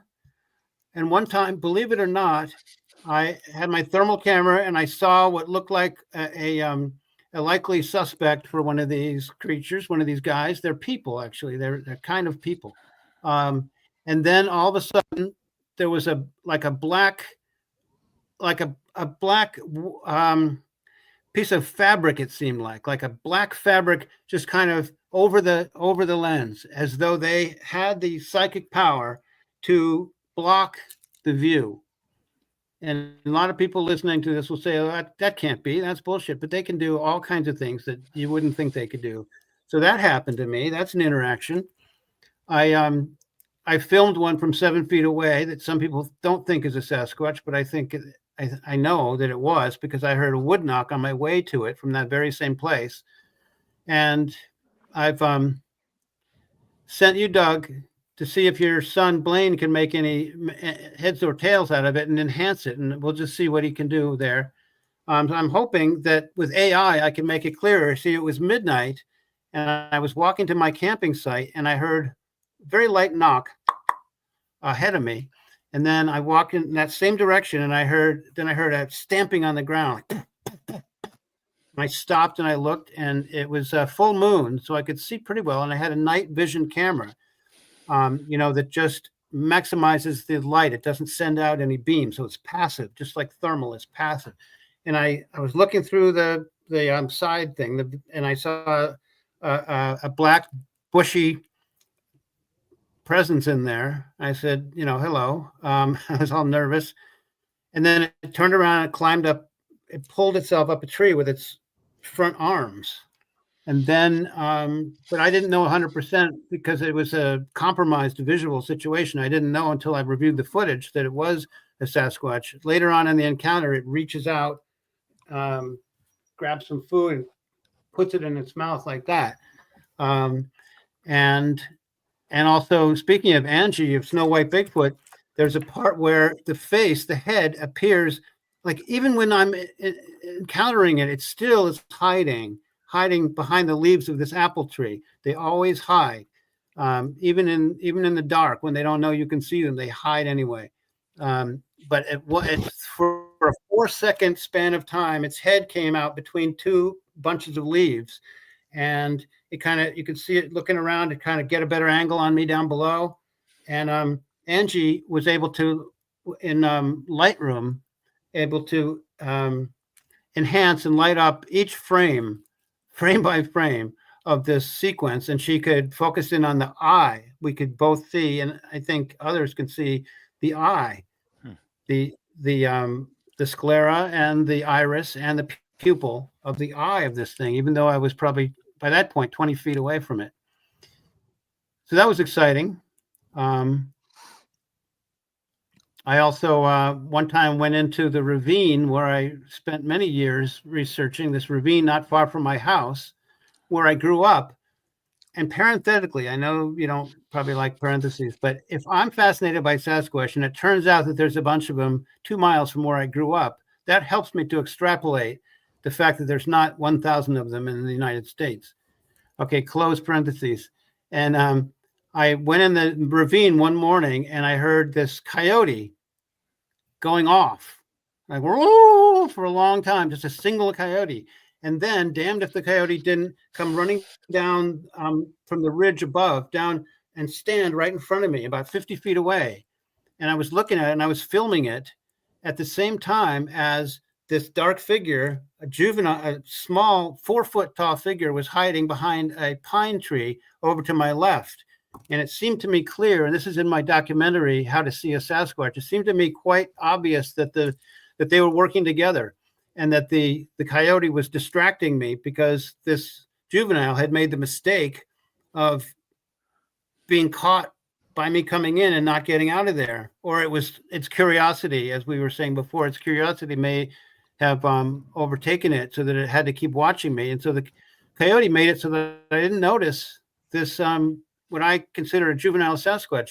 I didn't zoom in that way because I didn't know what was over there. So in the footage, it's not that clear, but the shape is clear, but there's no detail. Anyway, that's another interaction I had. So, okay. So now, so you came up with this theory, theory that Sasquatch may be autistic or have autistic traits. Okay. So then this autistic nonverbal kids that are showing telepathic abilities seems to fit with all of the people claiming mind speak. Exactly. Yeah. Perfectly. That's kind of sort of the final coup de grace of the crossover. It fits together, and I have to admit, it fits together like a perfect puzzle piece.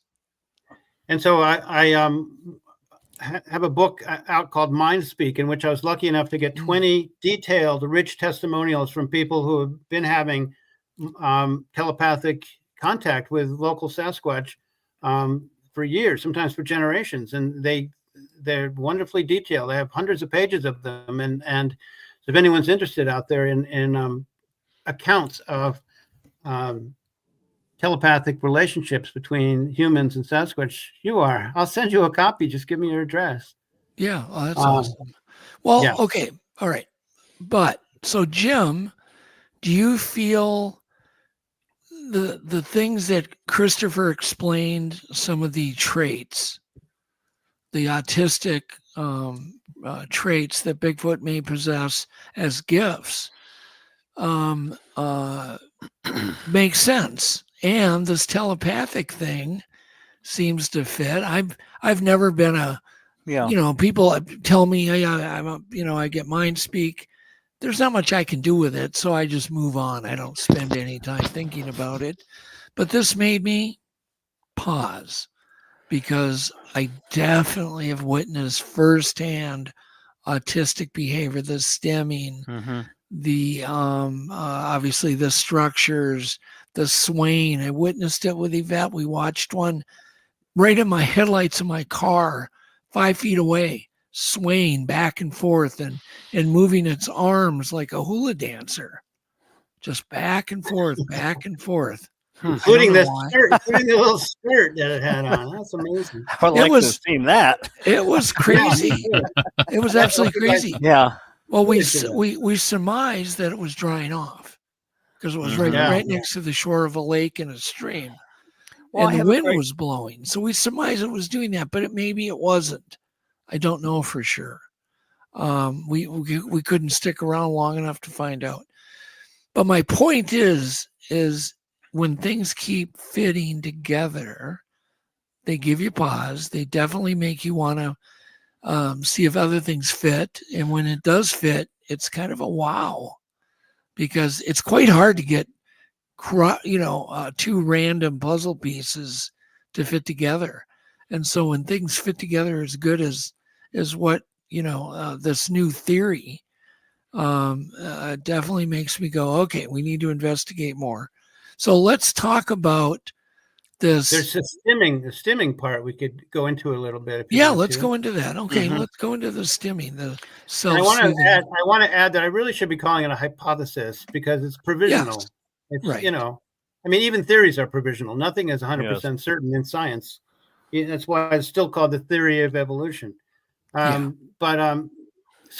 one thing that really clicked for me is that, like I was saying before, they're percussive. They're a percussive species. They tap like lightly, they bang so loud, and they communicate back and forth with wood knocks, even though they could be doing it with animal sounds.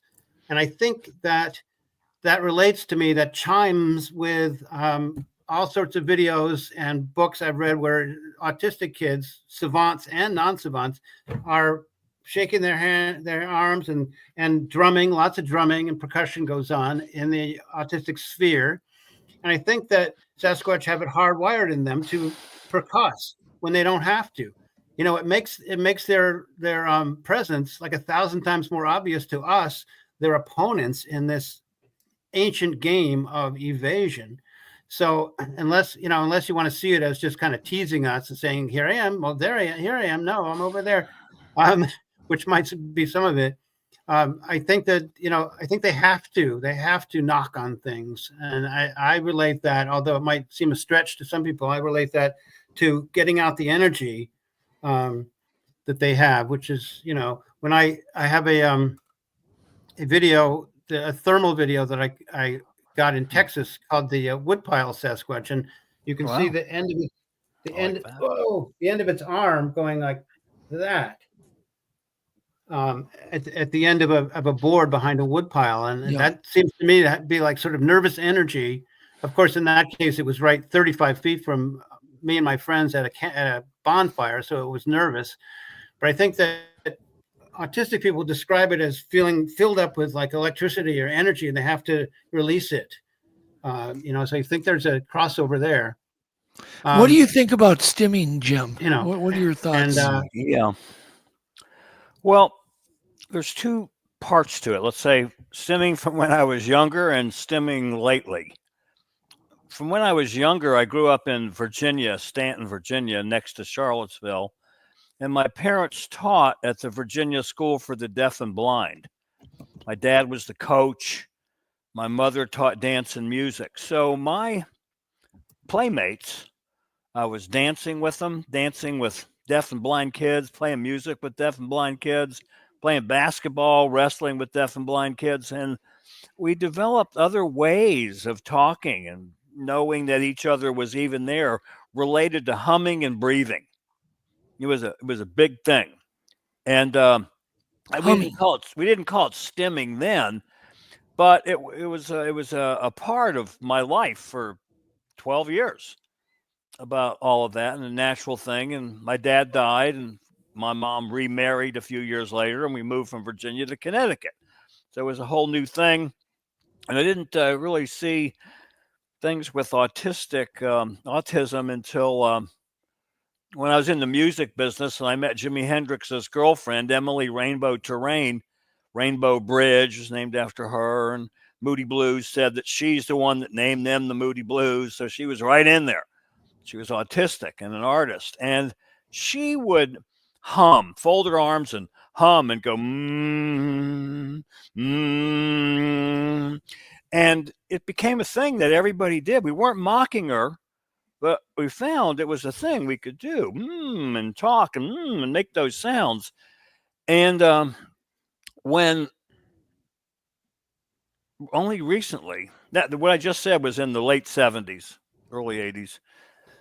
And lately, I've been involved with a couple people that have autistic kids, and they're in the music business.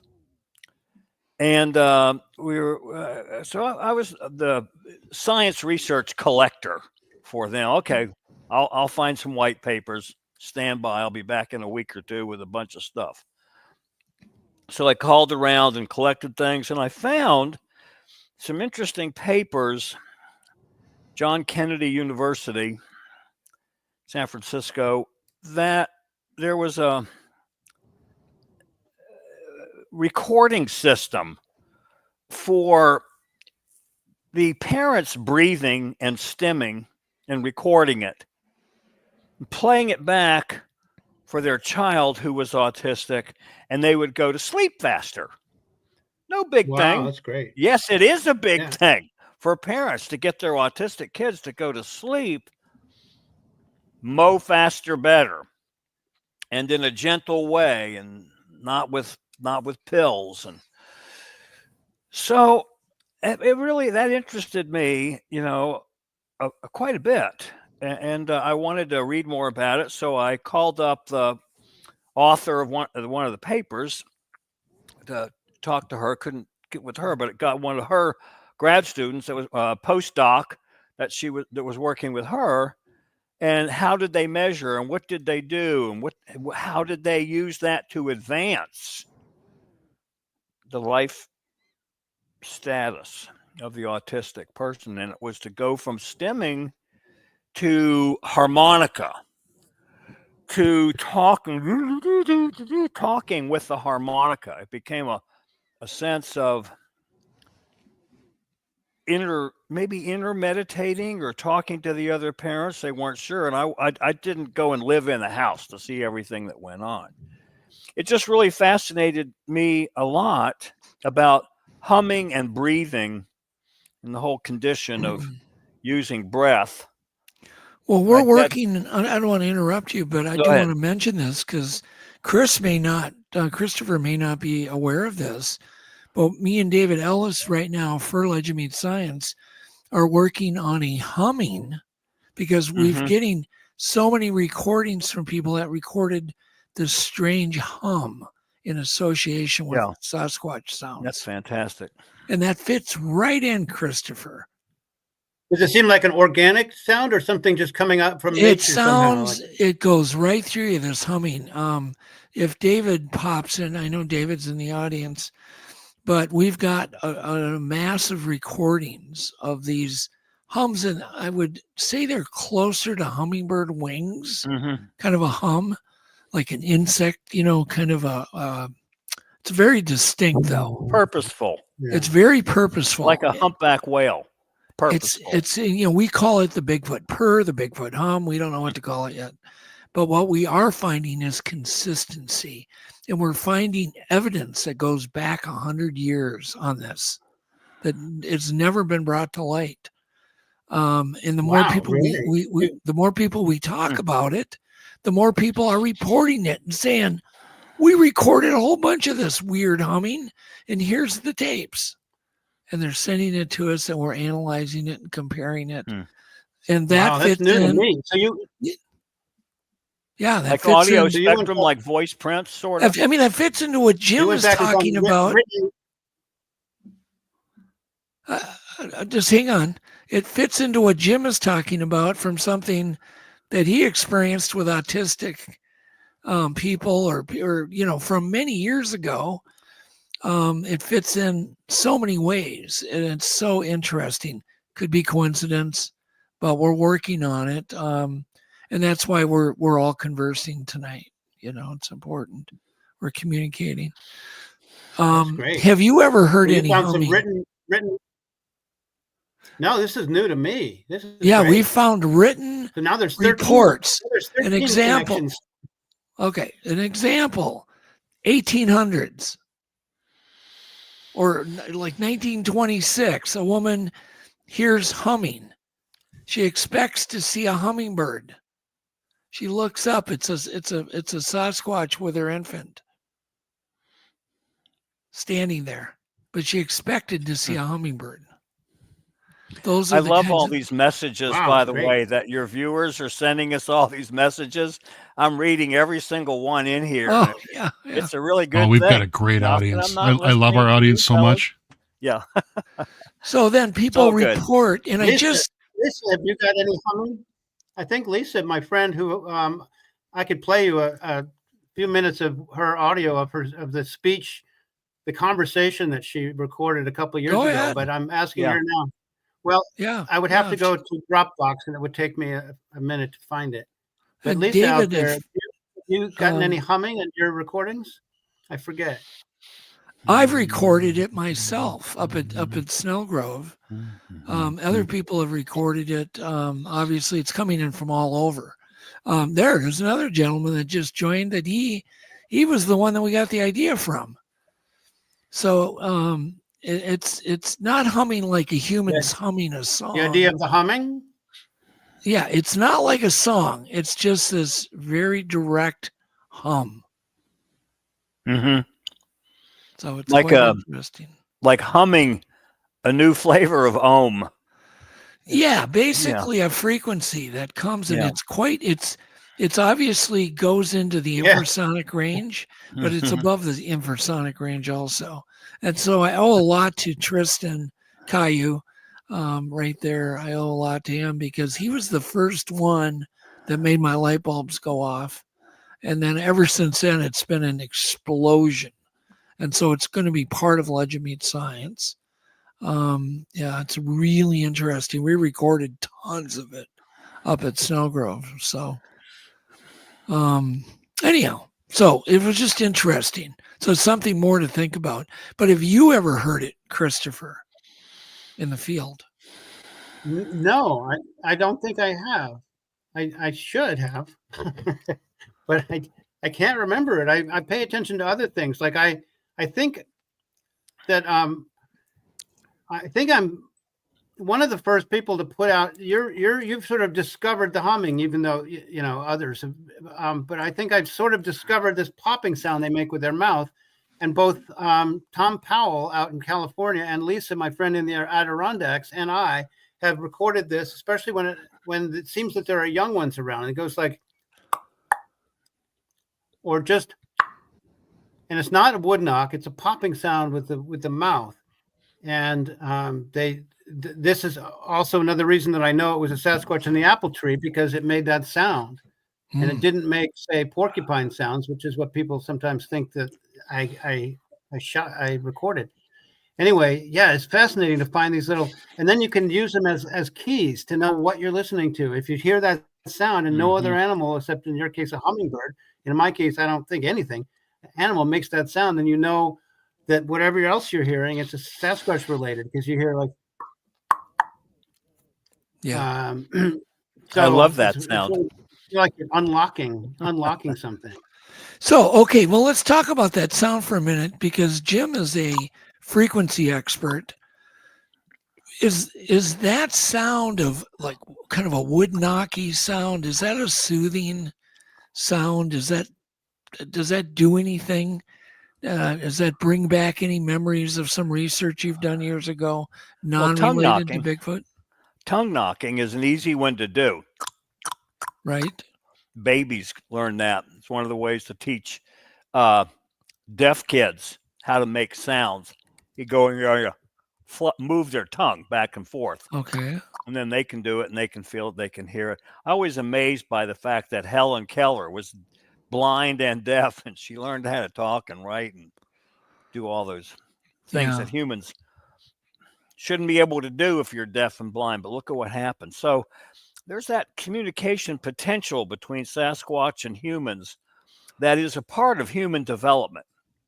I think it's important to observe it and categorize it, whether we're categorizing crows or categorizing Bigfoot or categorizing the kind of cars that aliens drive when they come here, to study the patterns, and eventually we see how it fits. I mean, we wonder, do aliens know ghosts? Does Sasquatch get to visit aliens more often? Do aliens even exist? Yeah. And all those pieces are really important to continually ponder, I believe, in order to advance human consciousness, because you're conscious, you're aware of all these other pieces going on. And what you've told me today about Sasquatch humming trips my trigger, so to say. And the sounds of tongue knocking is used as a signal in the woods. Certain tribes use it. One of the things I've done is study tribes all over the world that have planting ceremonies. What instruments do they use, and how often do they do it, and do they make plants grow bigger, faster in terrible soil?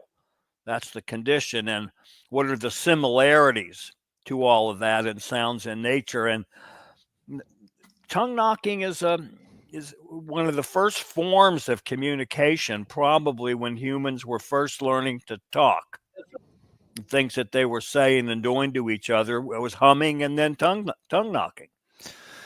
So I think it's starting a communication. Maybe they're trying to talk to you, Christopher. That's fascinating. I didn't put that together. Yeah, there are tribes that do nothing but do tongue clicking to communicate, which is really interesting. And whistling. But whistling can get confused with the bird sounds. And you can do other sounds that are useful, but they can get confused with bug sounds. So tongue knocking is standalone. It cuts through the noise. Well, it's also a plausible explanation for what we think are wood knocks. I don't think it's super likely that they're trucking around the woods with a stick in their hand. But they've got an enormous chest cavity, a large mouth cavity, enormous vocal cords. Tongue knocking is, I think, a great explanation for what we have been calling wood knocking. Yeah, and they may have a leftover air sac. Yeah, who knows? In their chest. I just put a link to a short audio of knocking and yelling by a Sasquatch that if you want to play, love to. You see whether you think it's with the mouth or with wood on wood. Yeah, what do you think, Christopher? Wood on wood or mouth? Well, sometimes each.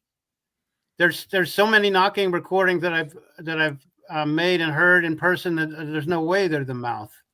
They're just absolutely wood on wood. Have you heard of the thunder knock? This is kind of a new thing too now. The thunder knock, wood knock, so loud people can feel them.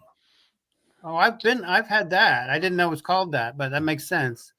Well, actually, it was Chris Reinhardt that named it because of what happened up at Snell Grove during the day, broad daylight. A knock so loud it hit the people that were there and witnessed it in the chest. It just like a sonic wave.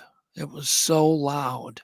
And it was, once again, it was in conjunction with pine cones being thrown at them.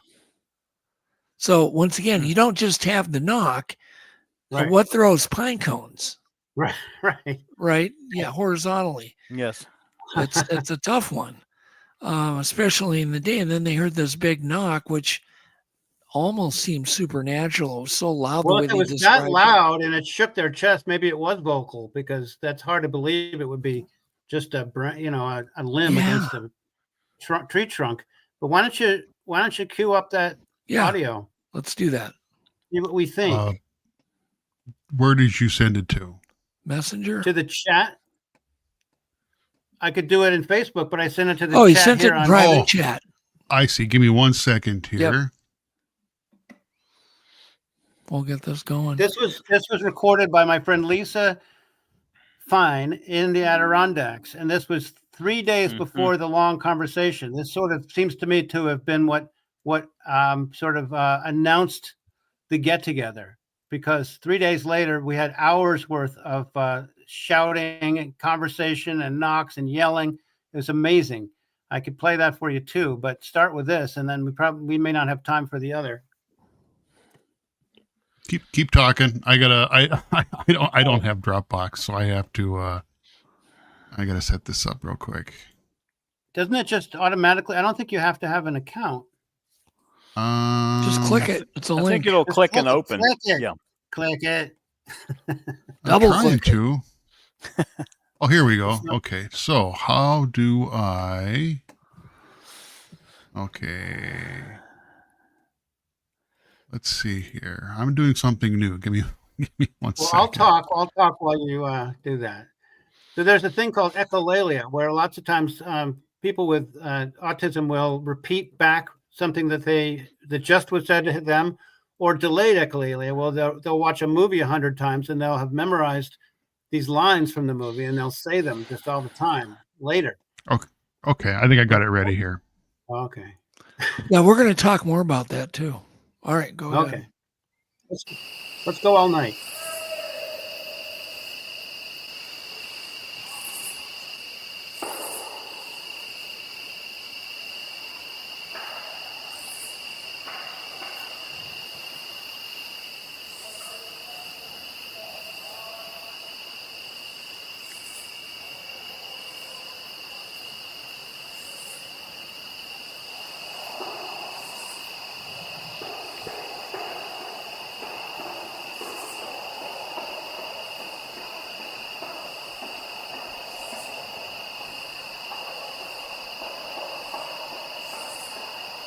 Some big ones coming up here. Yeah, that sounds like wood knocking. Yeah, you know what? I forgot to warn you. There's a gunshot coming up because there's a local guy who's constantly pissed off and trying to get rid of the Sasquatch. He's a mean man. Yeah.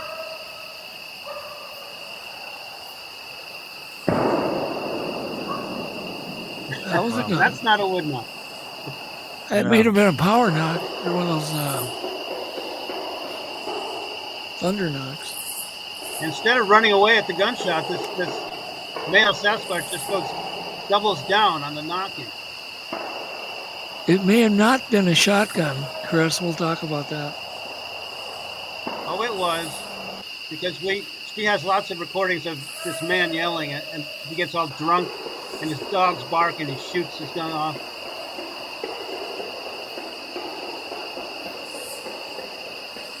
So you believe can this stop it any time. drumming? It keeps going like that. Talk about percussion, man. Yeah.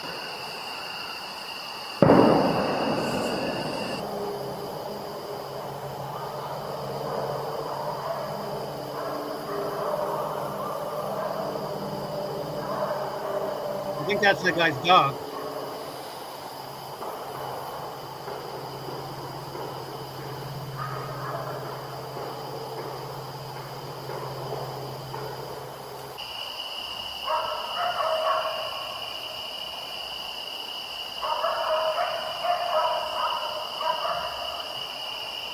I think that's the dog.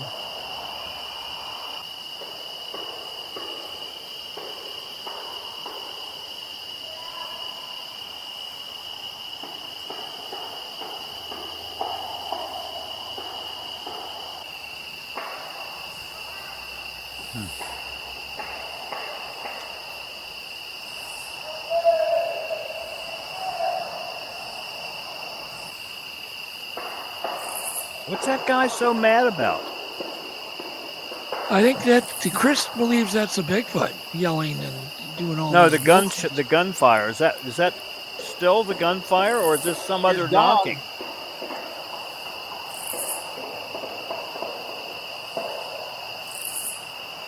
So that knock, knock, knock, knock, knock is wood. That's not gunfire. The gunfire was maybe 2 or 3 shots, or was it like 50? What was that sound? Shot. Which sound? Well, it sounded like ongoing gunfire to me, or knocking 2 thick logs together. What was I listening to? It was interesting, but I'm not sure I was separating what was man-made and what was gunfire and what was log hitting. And could you give me a little insight? Yeah, I think it's please? wood knocks and then 2 gunshots. Okay, 2 gunshots total. All the rest of Because that 3 was... nights later, we have hours worth of this shouted conversation that I'm. Yeah. So was the yelling though Yeah, a because- Bigfoot, Christopher? because- Was the because they're- yelling? Yeah, and lots of people think that it can't be because it sounds too much like a guy, like a human guy. But they do sound often like human guys. You've heard them on the Barry Moorhead tape, often sounding like a beast and often sounding like a human guys. They sound like both. They got a great big range. So I don't know if we have time or inclination, but I just shared another audio link if you want. But we don't have to. We can move on. Sure, I've got it ready. I got it ready. 1 second Yeah, here. go ahead and play it.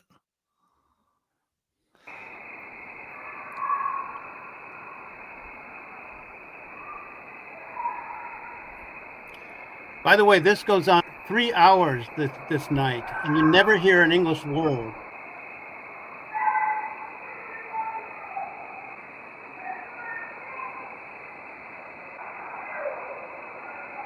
Sounds like a child in the background too.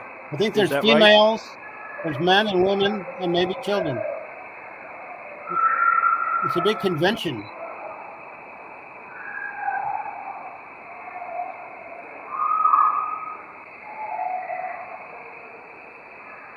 Who is Lisa Fine? On the bottom here it says, that's my audio playing now. Did she make this recording? Yeah, I mentioned her. She's in the Adirondacks. She's my friend. Okay.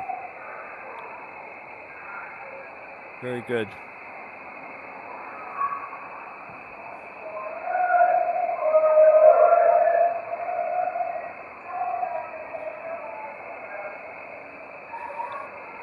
What time did this go down, Christopher?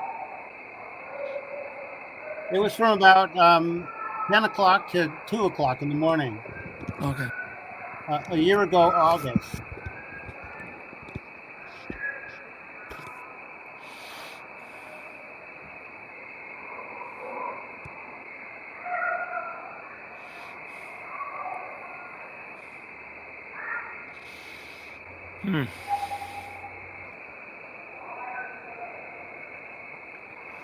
All night long, says Lisa. It could be.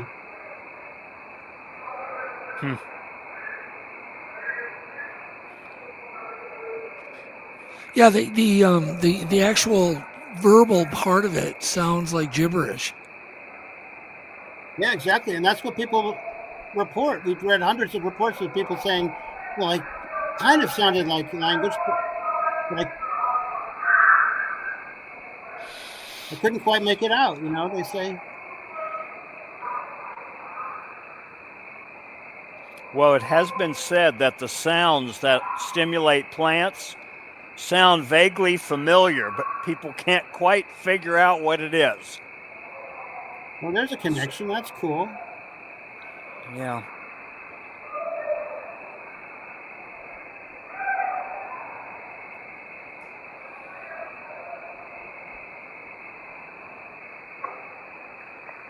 I find it rather pleasant, actually.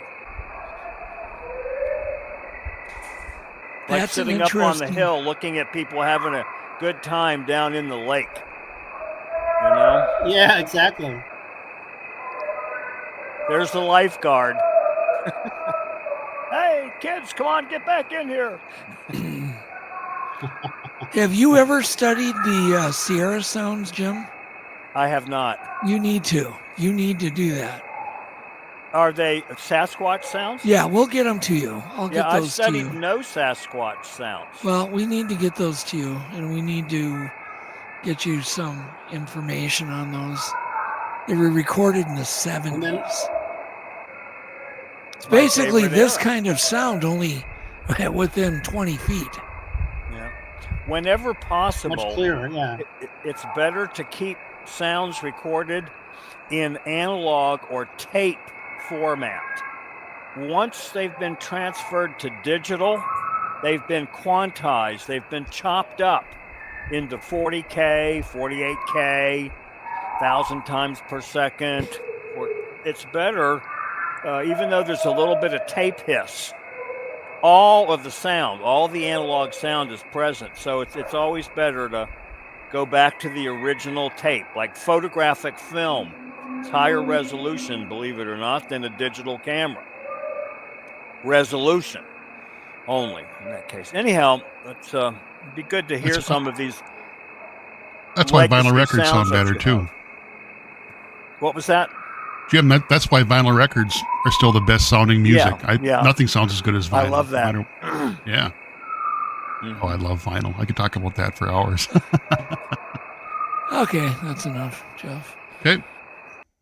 You hear that those high pitched ones, those squeaky ones, like some kind of machine. Like people can't make those.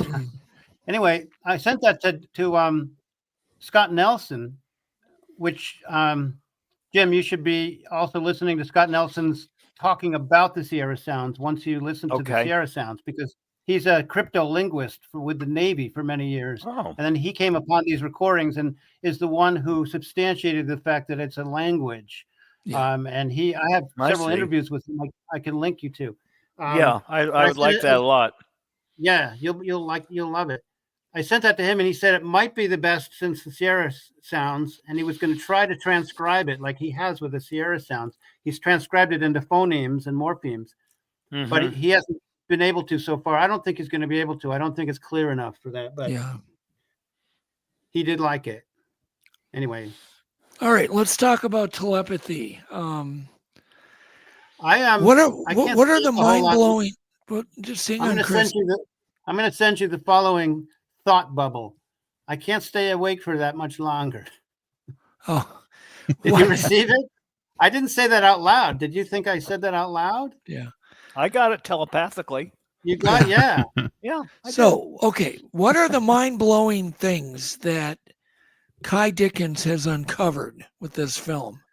What are some of the mind-blowing? Well, it's not going to be a documentary for a while. She's still raising money for that. It's so far just a podcast. Right. I say just a podcast, but it's the fourth most popular on planet Earth right now. Yeah. And she's uncovered the fact that, yes, approaching 100%, and in many cases, 100% of the time, these kids, and there's dozens of them that she features, can be in touch with one another, and they can send each other messages, and it gets verified on both ends by the people listening in. And they can, the experimenter can look at a picture, and it could be an image of anything in the entire world. You know, it's an infinite possibility. And the kid will say, well, that's, whatever. That's the Eiffel Tower. You know, they'll just get it every single time if they're feeling comfortable, which is why it's hard to suddenly transplant any psychically gifted person into a laboratory setting, because then they're on demand and they're under pressure, and this can sometimes, attenuate their capacities, and they don't do so well, and it's not always replicable, which is why parapsychology has such headwinds making headway in mainstream science, because you can't always do it. But when you do it, it's undeniable, and a statistically astronomical chances, odds against chance is what they call it, So, and you've got to listen to this podcast, all three of you. Yeah. I've been. Can you explain the Hill to the audience on what the Hill is? The Hill. She discovered first, one of her subjects, her podcast and future documentary subjects said, well, I shouldn't really talk about this, but sometimes we go to the Hill and we meet, not in our bodies, but in our minds. We meet on the Hill, and we can do that no matter if we live in the next neighborhood or across the United States. We make most of our friends. Oh man, it's great, D. Mitchell. Most of our friends are on the Hill, because we can't talk to our people, peers our own age. And so we go to the Hill and we can interact freely up there, whereas we couldn't. One of Kai Dickens' theories and Diane Hennessy Powell's theories too is that these nonverbal autistic kids don't have full control or relationship over their bodies. They feel at odds with their bodies. They feel kind of stuck in their bodies and describe trying to move as being kind of like trying to operate a puppet, but awkwardly. So they're to begin with, and kind of their underlying condition is to be at odds with their physical selves, which is what she thinks is why their consciousness is able to detach and do what any of us will do after death, and what we psychically gifted people can do right now, mediums and such. But all these kids can do it much more universally because they're not connected to their bodies. There's much more of a tenuous tether to their bodies, so they can out of body travel when they go to the hill, and they go up there and they commune with their friends. And then she started hearing, without any prompting, of course, because she's being extremely careful, she started hearing references to the hill from other kids who didn't even know these kids, or they might have met them on the hill, but they didn't know them in the ordinary sense of the word. And more people started referring to, yeah, we go to the hill, this and that. She would travel to Southern California and Florida and elsewhere, and these the kids would refer to the hill and how glad they were, and that it freed them to go there because they were so extremely compromised in the dense physical world of living here in a body that they didn't have control over. They couldn't, they can use the letter boards because that's a gross motor skill, just pointing, but they can't talk because that's a fine motor skill, and they don't have that. How many kids reported going to the hill? And did they all have that same name for it? That was the astonishing thing. I think like 90% of them called it the hill. A couple of them called it something else equivalent to the hill. I can't remember. Like we go up to a high place or something. But astonishingly, the word hill, the actual word hill, was just reiterated time and time again in far-flung parts of the country. So it's astonishing.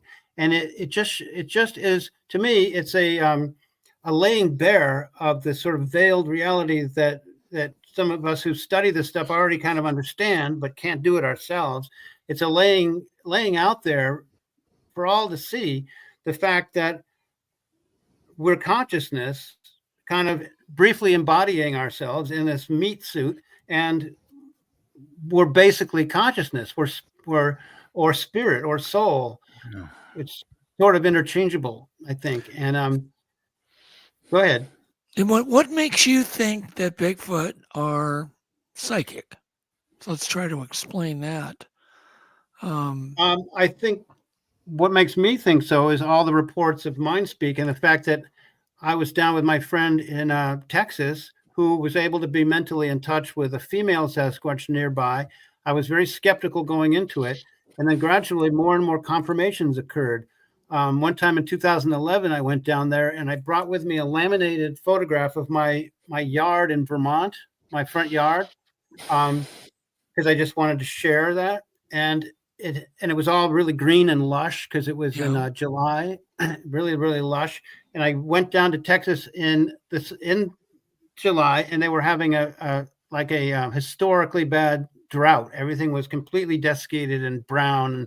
And so the first night I was there, my friend and I walked down the road, and she got a mental message saying that the Sasquatch named Nuntaya was across the field in the wood line. It was dusk, so we couldn't see whether she was across the field. But I stood in front of my friend. I had put the laminated photograph up under my shirt. I showed it toward the wood line, and my friend was behind me, couldn't see that. And my friend said, sort of channeling the Sasquatch, said, "Green, so green. Is that where you live?" Many other things of the same ilk happened. Like, for instance, I asked my friend to ask Nuntaya where I should go to research in my own area up in Vermont. And she said, east of you, big water. That's very general. And she said, not the side with the dirt bridge, the other side. Well, I hadn't told Linda the fact that this was a reservoir that I had been researching, and it had a dirt dam that looks like a dirt bridge. And I had interviewed a young man who had seen a Sasquatch running through the woods on the other side from that dirt bridge. Exactly what Sasquatch told my friend. And other stuff like that happened. I was losing my skepticism little by little. It was eroding. Then the final morning I was there, we were sitting out on the lawn. I had to leave and drive to the airport in Dallas. I said to my friend, will you tell Nantaya that I have to leave and goodbye? And could she maybe make a goodbye sound for me? And my friend said, look, she would like look into space and said, and send the message. And then she said to me, she says to wait. And so I'm thinking, well, nothing's going to happen. And before I could even finish that thought, bam, this wood knock from like 100 feet away inside the forest. It was really dense, so I couldn't see her, but the wood knock came right after that. And we had never, in the whole week I'd been there, heard a daytime wood knock, just nighttime. So this was broad daylight in the morning. And that kind of like a baseball home run kind of swatted away the last shred of my skepticism right there. So I know that she was in touch with it. And then all of these other accounts came in when I was putting together my book Mind Speak, and I just think it's true because humans, it's been scientifically proven that humans can perform telepathic trials and get the right answer, like so far above chance that it's like 1 billion to 1 odds over time.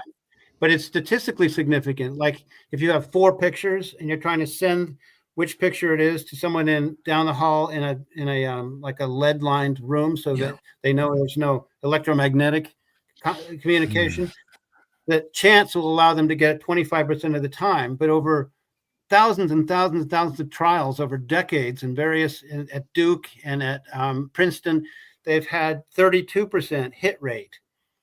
And that 7% might seem small, but it is so far above chance that you know that there is telepathy. And these are just ordinary people. They're not psychically gifted people get that far above chance. And so I know that telepathy is real, and I know that Sasquatch is real, and I know that Sasquatch can mind speak. And I also think that they're more adept at rematerializing after they die. You know, we can rematerialize after we die. Some of us as ghosts, we can manifest ourselves to loved ones sometimes, not everybody. But I think Sasquatch much more prolifically and proficiently can rematerialize here on Earth, and that many of them that we see are discarnate ones, briefly reincarnating themselves, and that's why they're seen to disappear by many Native American traditions say that they are spiritual beings and that they can move back and forth between this plane and the next plane, the invisible plane, one of the invisible planes.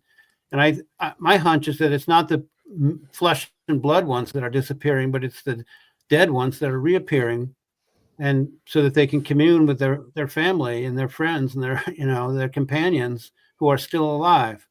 That's my soapbox, and now I'm going to shut up and let someone else talk. Interesting. Yeah, no. It could explain a lot of stuff. My mom kind of did some weird psychic stuff with me when I was a kid. I could crave a certain food for breakfast and she'd always have it ready for me. I never had to ask her verbally.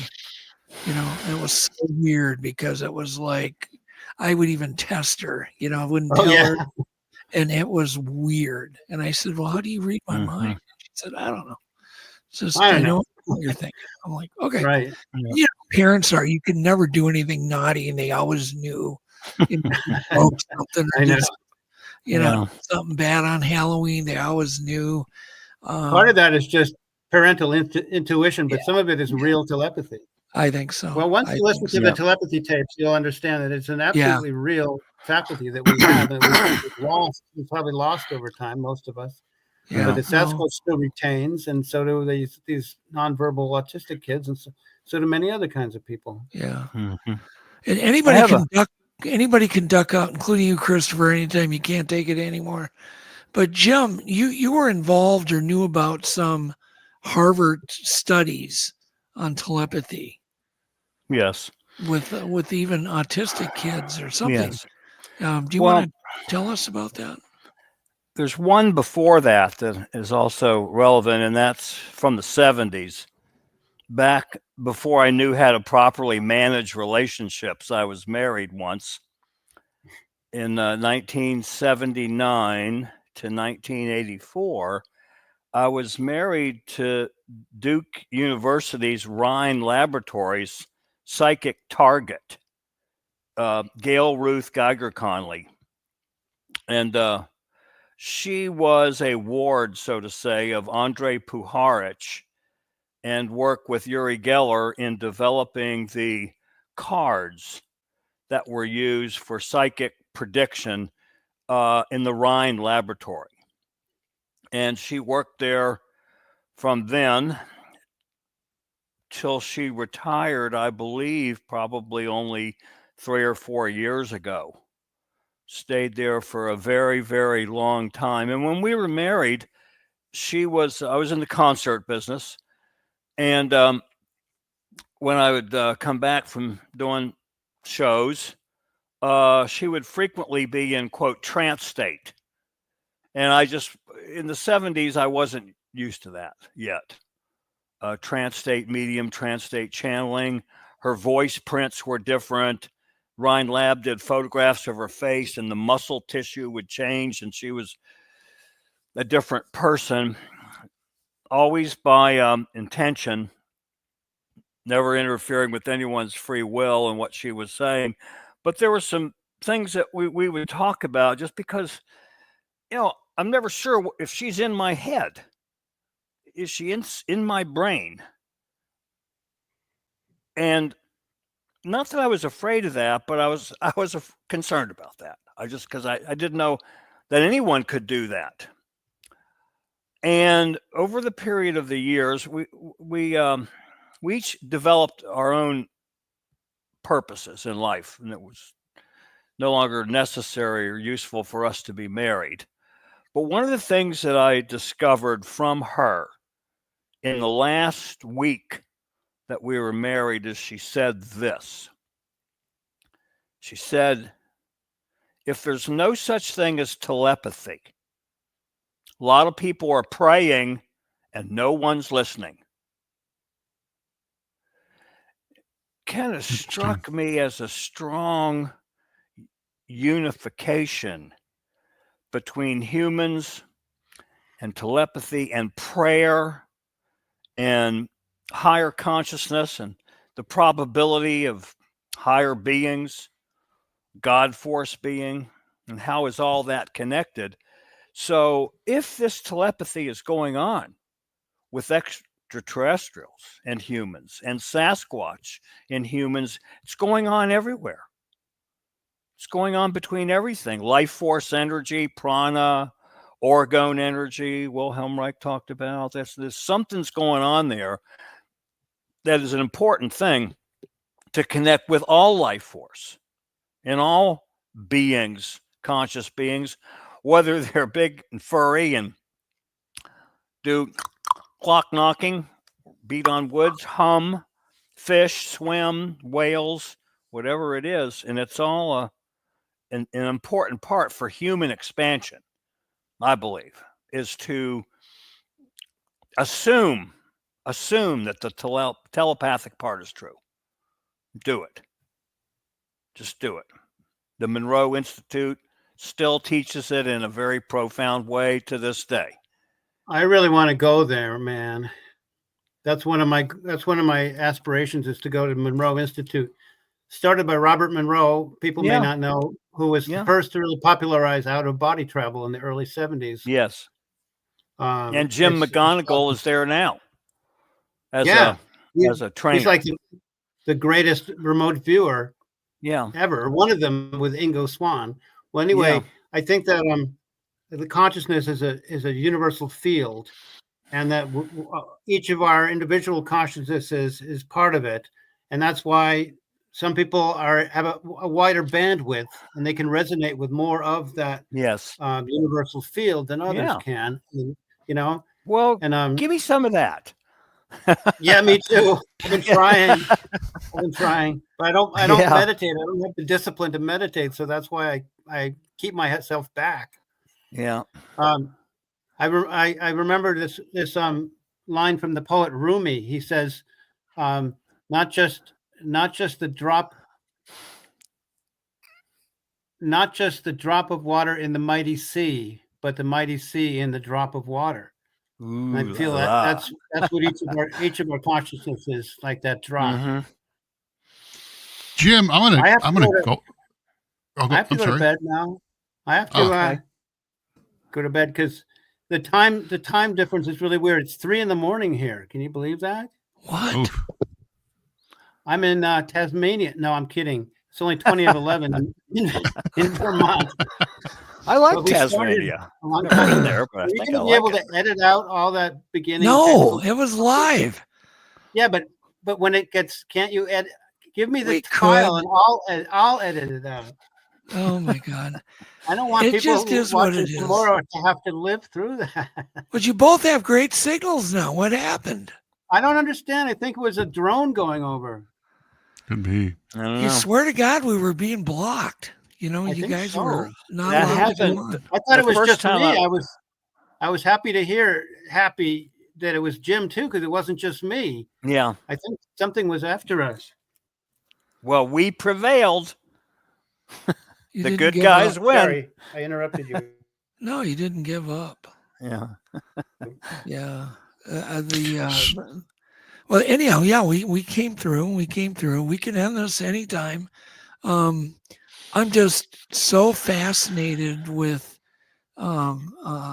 this concept of telepathy with these very gifted autistic kids. Yeah. And is this possibly a trait Well, that's really more of a world. holdback trait that we all shared many years ago? Like I got some thoughts on that. Yeah, please. A couple different thoughts. One of the kind of a hallmark of autism is lateral thinking. I know it's kind of hard to explain what I know you guys understand what lateral thinking is probably, but just thinking outside of the box. If Sasquatch or autistic kids are exclusively lateral thinkers, they're going to discover abilities and ways of thinking and ways of processing things that wouldn't really occur to anyone else. Does that make sense? Does that track with you? Yes.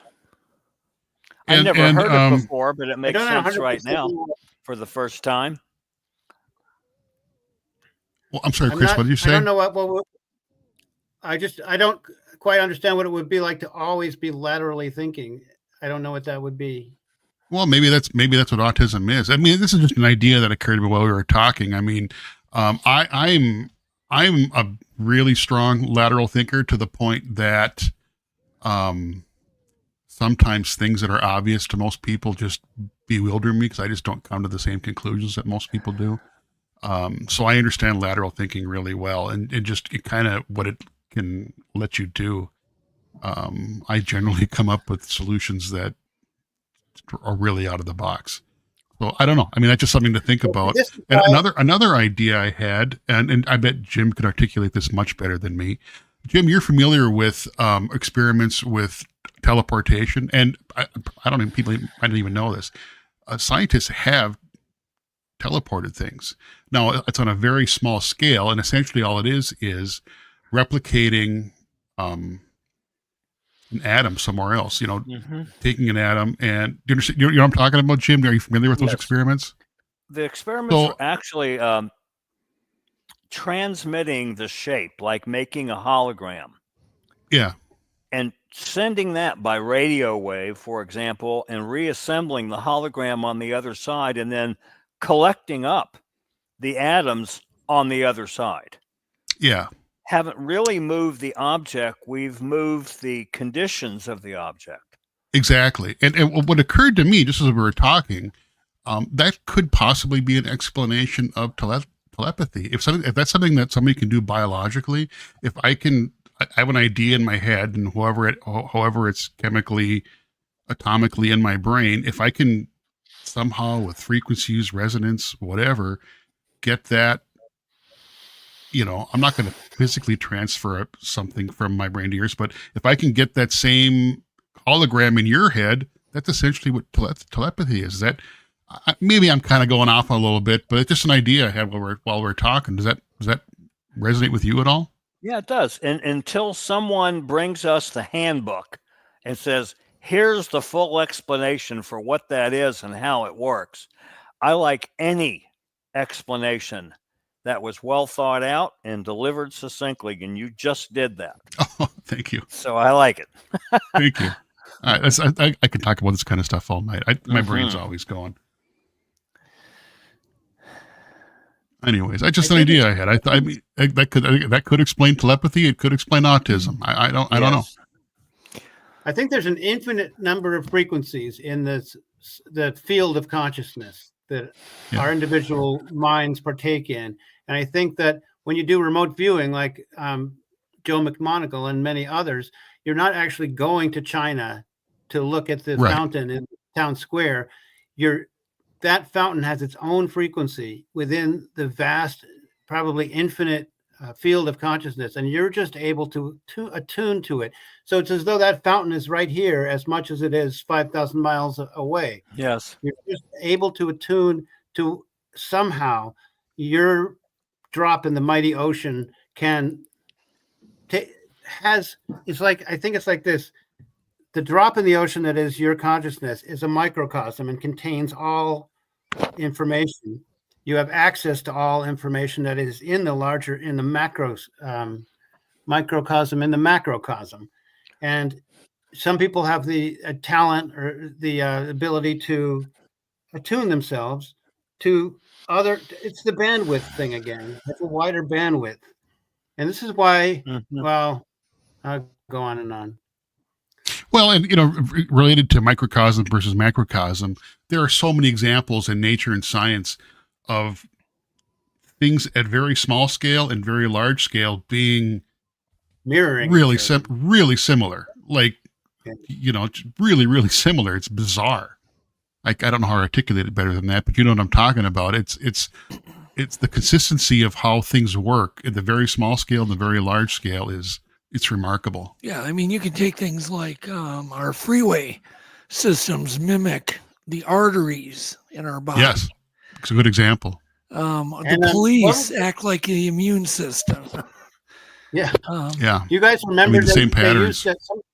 Some experiment did put slime mold onto a map of Japan, and it ended up replicating perfectly the train system. Yeah. Yeah, the shape of the mass transit system. I don't understand. Yeah. I shouldn't bring it up because I don't know the detail of it, but something like that. Yeah, I wanted to say something before we sign off about the quote drone flap. Yes, let's talk about the drone flap. Why not? Jim? Christopher, I appreciate what you just said, by the way. It impacted me, and I took it as a vitamin to go to the next step. So thank you. Thank you. Yeah, thank you. I've been looking at pictures of things like this for a long time, since the 70s. And studied films and videos and the witnesses, and time goes on from one case to another, and people come forward and say that they made it up, and people come forward and say that it really was true. Look at science over here. All those conditions happen.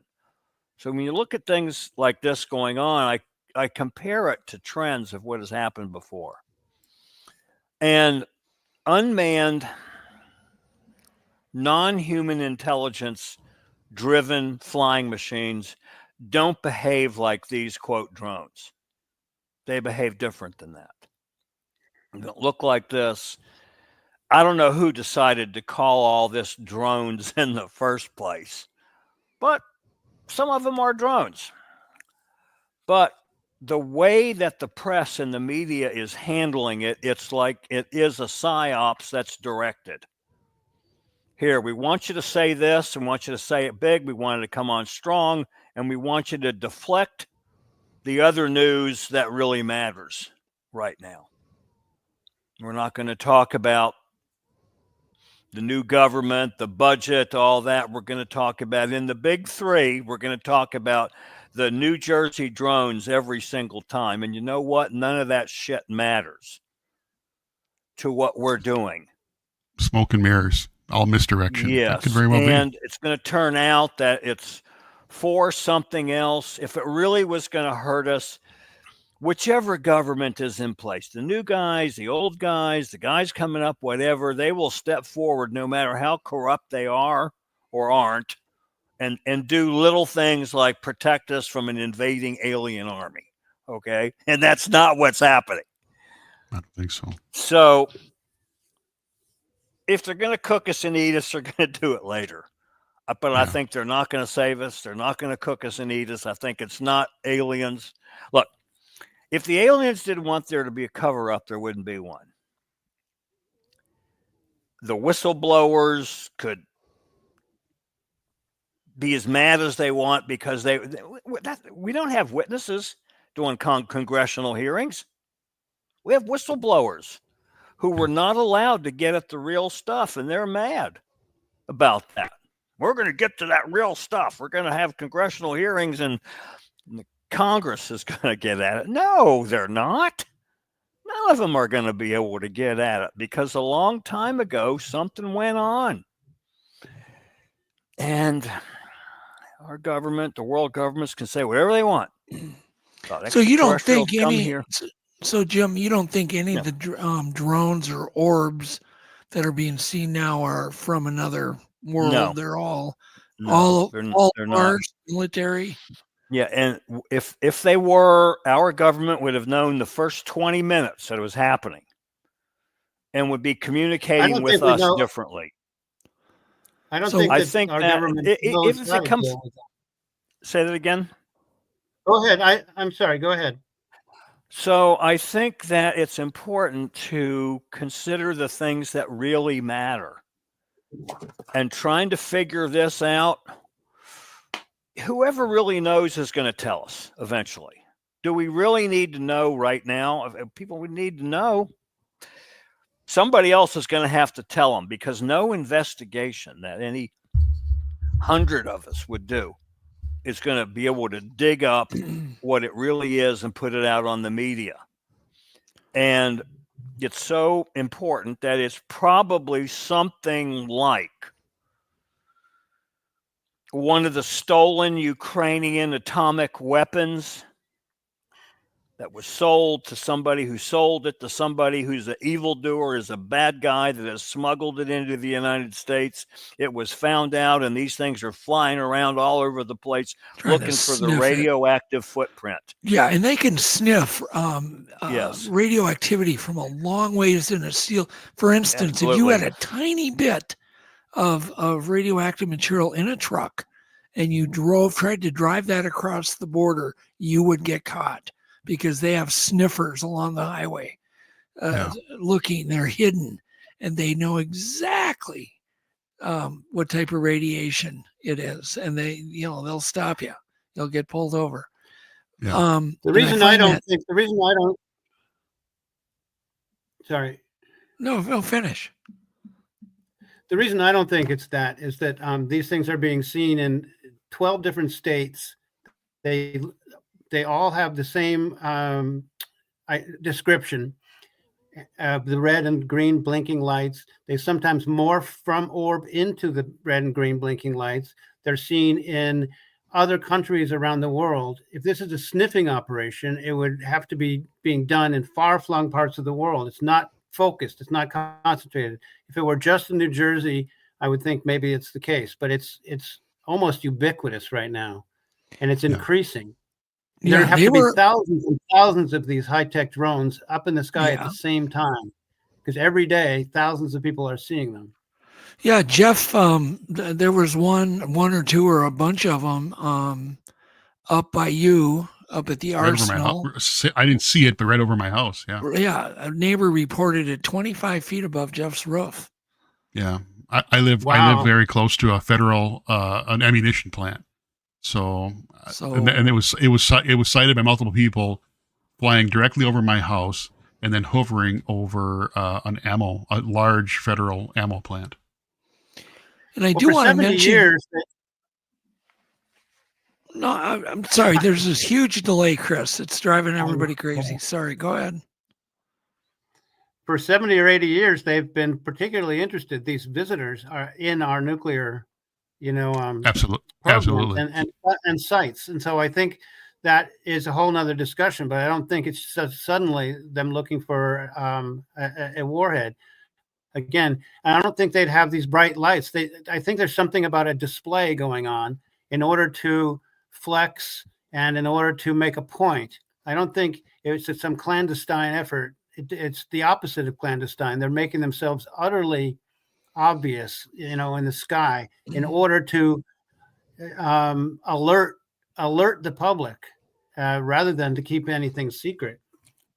And there's enough orbs going on, enough electronic interference, strange things happening with people's clocks and lights flashing off and on. Yeah. Just like happens with other paranormal phenomena. I think that I just happened to take a counterpoint to our friend Jim. I think this is a mixture of things, but it's definitely, to me, the same visitors that have been with us for thousands of years. And I think that there's an inflection point going on. Yes. Either it fizzles out or it continues to escalate. And I think it's going to continue to escalate. And I think it's an effort it's a gesture, an effort towards soft disclosure is what they call it. Catastrophic disclosure would be it lands on the White House lawn or it starts shooting at us. But soft disclosure is kind of this dance of it's kind of like the Sasquatch thing and the autistic thing. It's indirect. Yes. It's not, we can't ever we can't shoot them down. We can't follow them to where they go. They just simply disappear. They come in each night from the ocean. There's no ship out there where they're landing. There's no specific spot where they take off from that we've been able to find. When we go after them, when we look at them through thermal cameras, they're not hot. So they don't have the same propulsion system the drones that we know of have. They're cold or they're neutral. You're right about that. Using a propulsion system that even propellers, the engines of propellers give off heat, and these don't. I think they're an anomalous object that I don't want to call them aliens because I have a whole theory about that, but just for shorthand, the aliens are able to morph, to shapeshift, and they're for whatever reason they're deciding to look like conventional aircraft right now, mimicking our drones. And I know that's a far-fetched theory to most people, but that's what I think is happening. And I've seen a couple videos now, and I hope to see more to confirm my hunch of these orbs changing into the quote unquote drones. I think that the default condition of these visitors is as energy balls, plasma seeming clouds of energy that then can become dense into objects like spherical, metallic orbs. And then they can de-densify back to their invisible state. I think they can go back and forth just like Sasquatch can, just like spirits can. It's my 2 cents. I thought that was worth at least a quarter. Yeah. And you say, well, why would, we have too much to do right now for this to be happening. But whenever it does happen, even in the future, it's going to be right now at that point. And there's going to be things that we could be paying attention to that could arguably be more important and on certain levels. It's always going to be distracting us from something. So why shouldn't it be right now? Yeah. Well, put that on the list too. Yeah. I don't know. The nuclear wild card was just one that I was naming first to be on a list of choices. Yeah. It's not one that I'm saying it is, but I was saying that the range could be much wider than it's an extraterrestrial visitation. They would think it out very long and carefully, extraterrestrials, and how they would all of a sudden, after this many years of cloak and dagger, that they would reveal themselves. And it could look like this, but I think that we'll gather a lot of information as the days and the weeks go on. And without getting to an answer, it will probably just stop without any explanation. It's always stopped in the past. These flaps, as they're called, these UFO flaps. I know. I've never thought that they're from another planet. I think that chances of them developing to look just like insects and just like reptiles and just like humans on a foreign planet are absolutely astronomically low. I think that they are consciousness, like we're consciousness embodying in our form. I think they are consciousness and that used the raw materials, the genetic raw materials on Earth to embody themselves. That's why they incarnated as reptilians, as insectile. The obstacle course that life on Earth has taken just to get to the kinds of life that we have now was so unlikely at so many points. So many things had to go right for us to have reptiles and insects and primates that I think it wouldn't be like that on another planet. Yeah. Never mind the distances involved and the fact that they show up all over the Earth and yet we don't see them coming from outer space, because even though we're scouring the heavens for potential meteors and asteroids that could end our civilization, we're always looking up there. We don't see a superhighway of spacecraft coming. They're here, and I think they've been here. We have embedded alien presence in mythologies all over the world from thousands and thousands of years ago. I think that they just have been here, and they're another consciousness besides our consciousness. Yes. That has improvised with the zoological raw materials that were available for consciousness to inhabit. Well, that was very succinct. Did you ever come to a conclusion on the Phoenix Lights, Jim? No. You never did? No. I know what it was not. You know, it was not flares. Not flares. There you go. So my question, was it a solid object or was it a bunch of orbs? It was orbs that were creating a optical disturbance between them that would block out magnetically. Magnets move light around, stop it or block it. Gotcha. But the orbs were their own thing, their own object. And I did speak with Mel Wilder, who was one of the two pilots that engaged the spheres that night.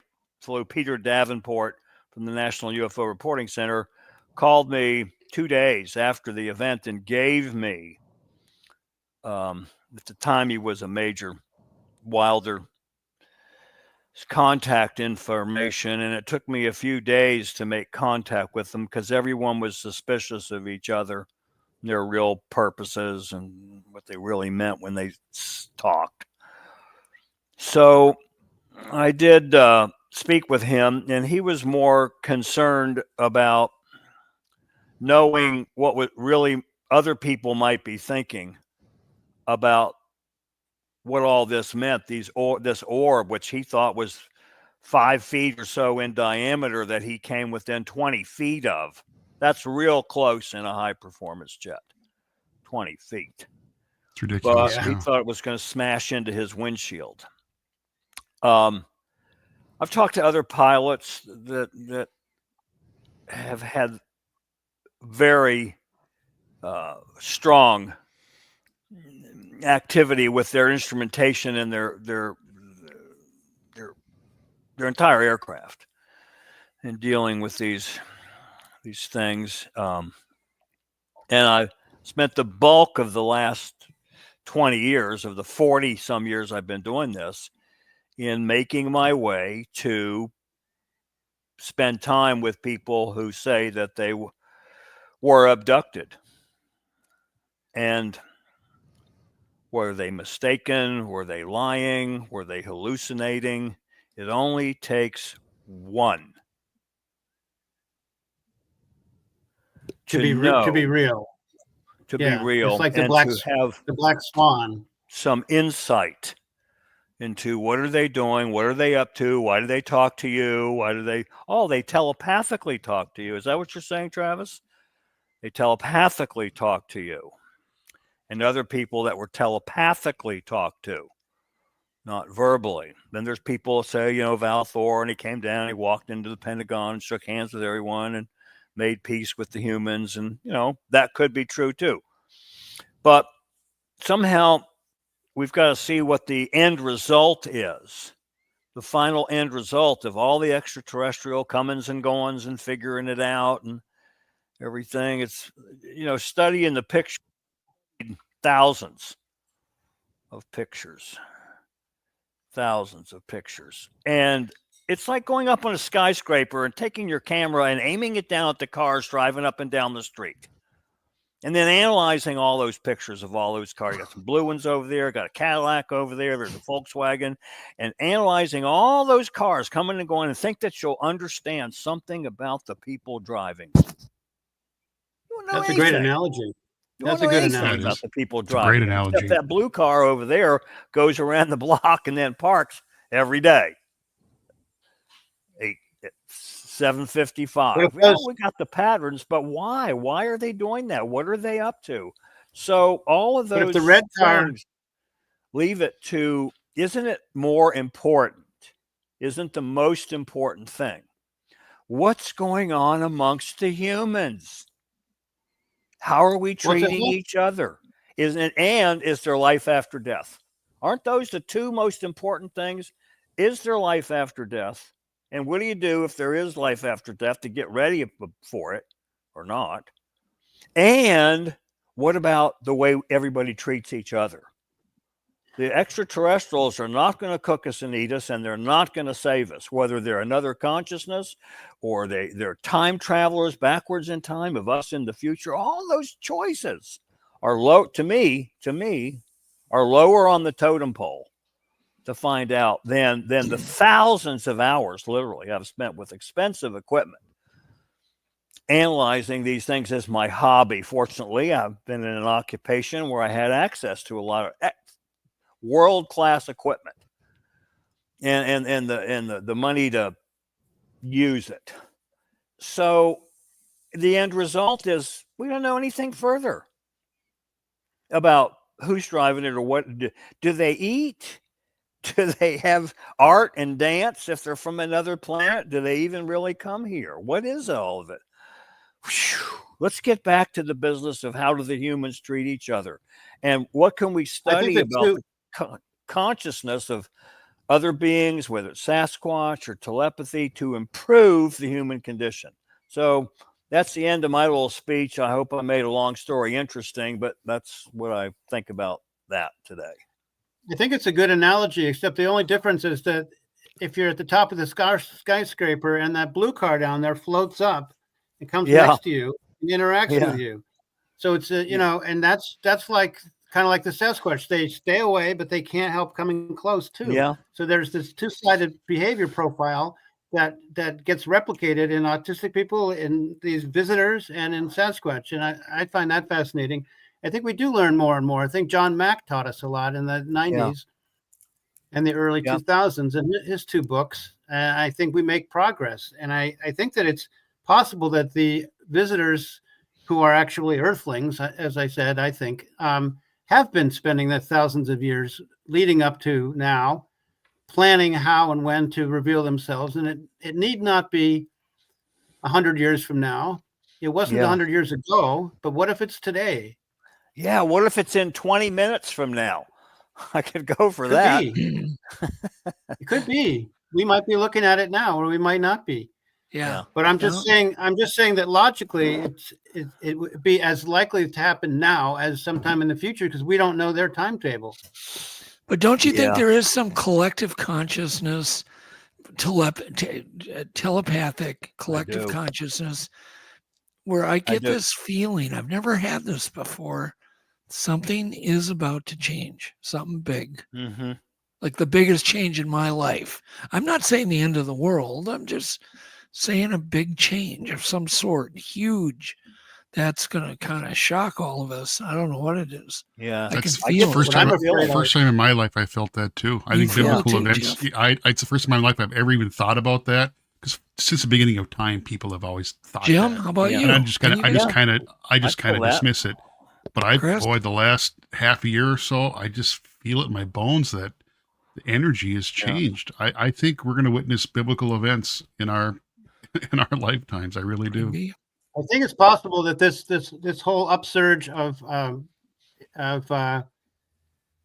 miracles in the sky might be connected to nuclear conflict. I've been really unsettled by the Russian aggression and threats, and being backed into a corner, and Putin being nihilistic, and I have no confidence that he would have any restraint at the end of the day in using a nuclear weapon. I think perhaps there's a connection.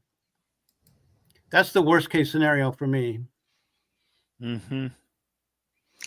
Yeah, that would do it, wouldn't it? That would do it. Jeez. Well, it's 5:30 in the morning here, so all right, let's wind it up. You said that half an hour ago, Chris. Let's wind it up. I'm sure everybody's got to go pee. Hey, it was fantastic to meet you. I'm glad. You too, Jim. Yeah, it was Great really talking to you fun. guys. Thank you. Great You're a special conversation. Human. And I just remembered that man. people can fast forward. They don't have to sit through the technical difficulties. I Yeah, forgot that's about right. fast forwarding. We have the like technology. time traveling. We can Time time travel, travel on this exactly. show right Yes. now. Okay. Wonderful. What a world. Very good. It's all the All right, fun of thank doing a you. live show. It's all Well, I the think fun. I'm going to sign off too. I'm going to join you, and then Jeff and Doug can tell everyone what all went on for the people that just joined us. Yeah. So Well, the people I want who to thank you people who two for stuck hosting through us. for 3 hours. The people who are still out there, both of you. Oh, there's a few. I salute you. I salute you for hanging in there. Oh, there's lots. There's lots. Yep. All right. But thank you. thank We'll be all. back. We'll be back in 2 weeks. I think it's New Year's Eve. That's right. yeah. I don't Yeah, even New know. Year's Eve we'll be back. And we do have a show New Year's Eve. We've got a great guest. And we thank you all for putting up with all of our technical crap. New Year's Day. Thank you, Chris. Thank you, Thank you. Christopher. Thank you so much, Jim. We'll talk soon. You're You guys welcome. were My wonderful. pleasure. Peace Thanks, in the guys. valley.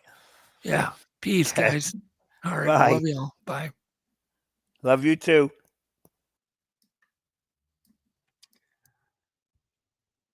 I call you up in the middle of the night. Been bothered by dreams, ain't feeling alright. You give me comfort, say just give it some time. By the end of our talk, I'm feeling just fine. You and I will always know where we belong. This ain't no ordinary love we got going on. I'll pick you up in my 59 Ford. We head on down the road until we get bored. Just you and me and the sun and the wind. If the rain should start falling, we'll head on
heart in the wait. At the end of the world, together forever is one, and I'll wait if ever you should be